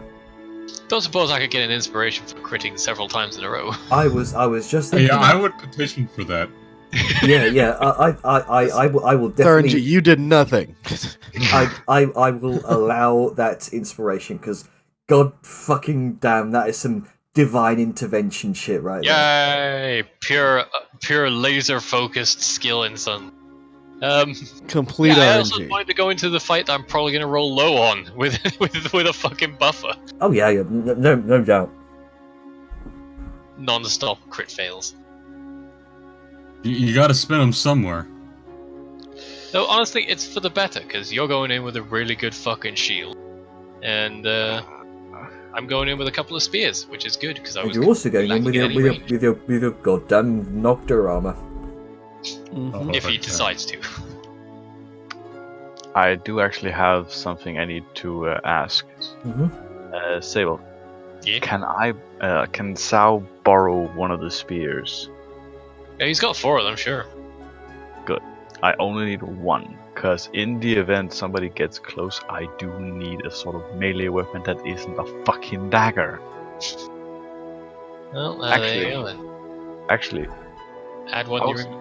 I was supposed to do some crafting during this downtime, but I totally forgot. Shit. I mean, It's fine. I totally forgot to get Vellum to ask for help, so I did straight rolls, but it didn't matter. I don't have time to make a fucking sword. you can help me make more bombs. No. Yes. You guys have the rest of the day because that meeting was in the morning.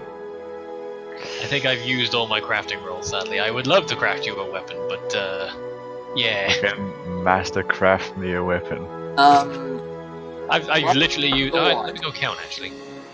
I think I kind of stopped when I ran out. I'm allowed to make multiple. Ducky, what about that masterwork short sword that was I made still for have you? that. Oh, there you go. You've got a short sword. Short sword's just a big dagger, isn't it? It's a big... Everything is a big dagger to a gobbo.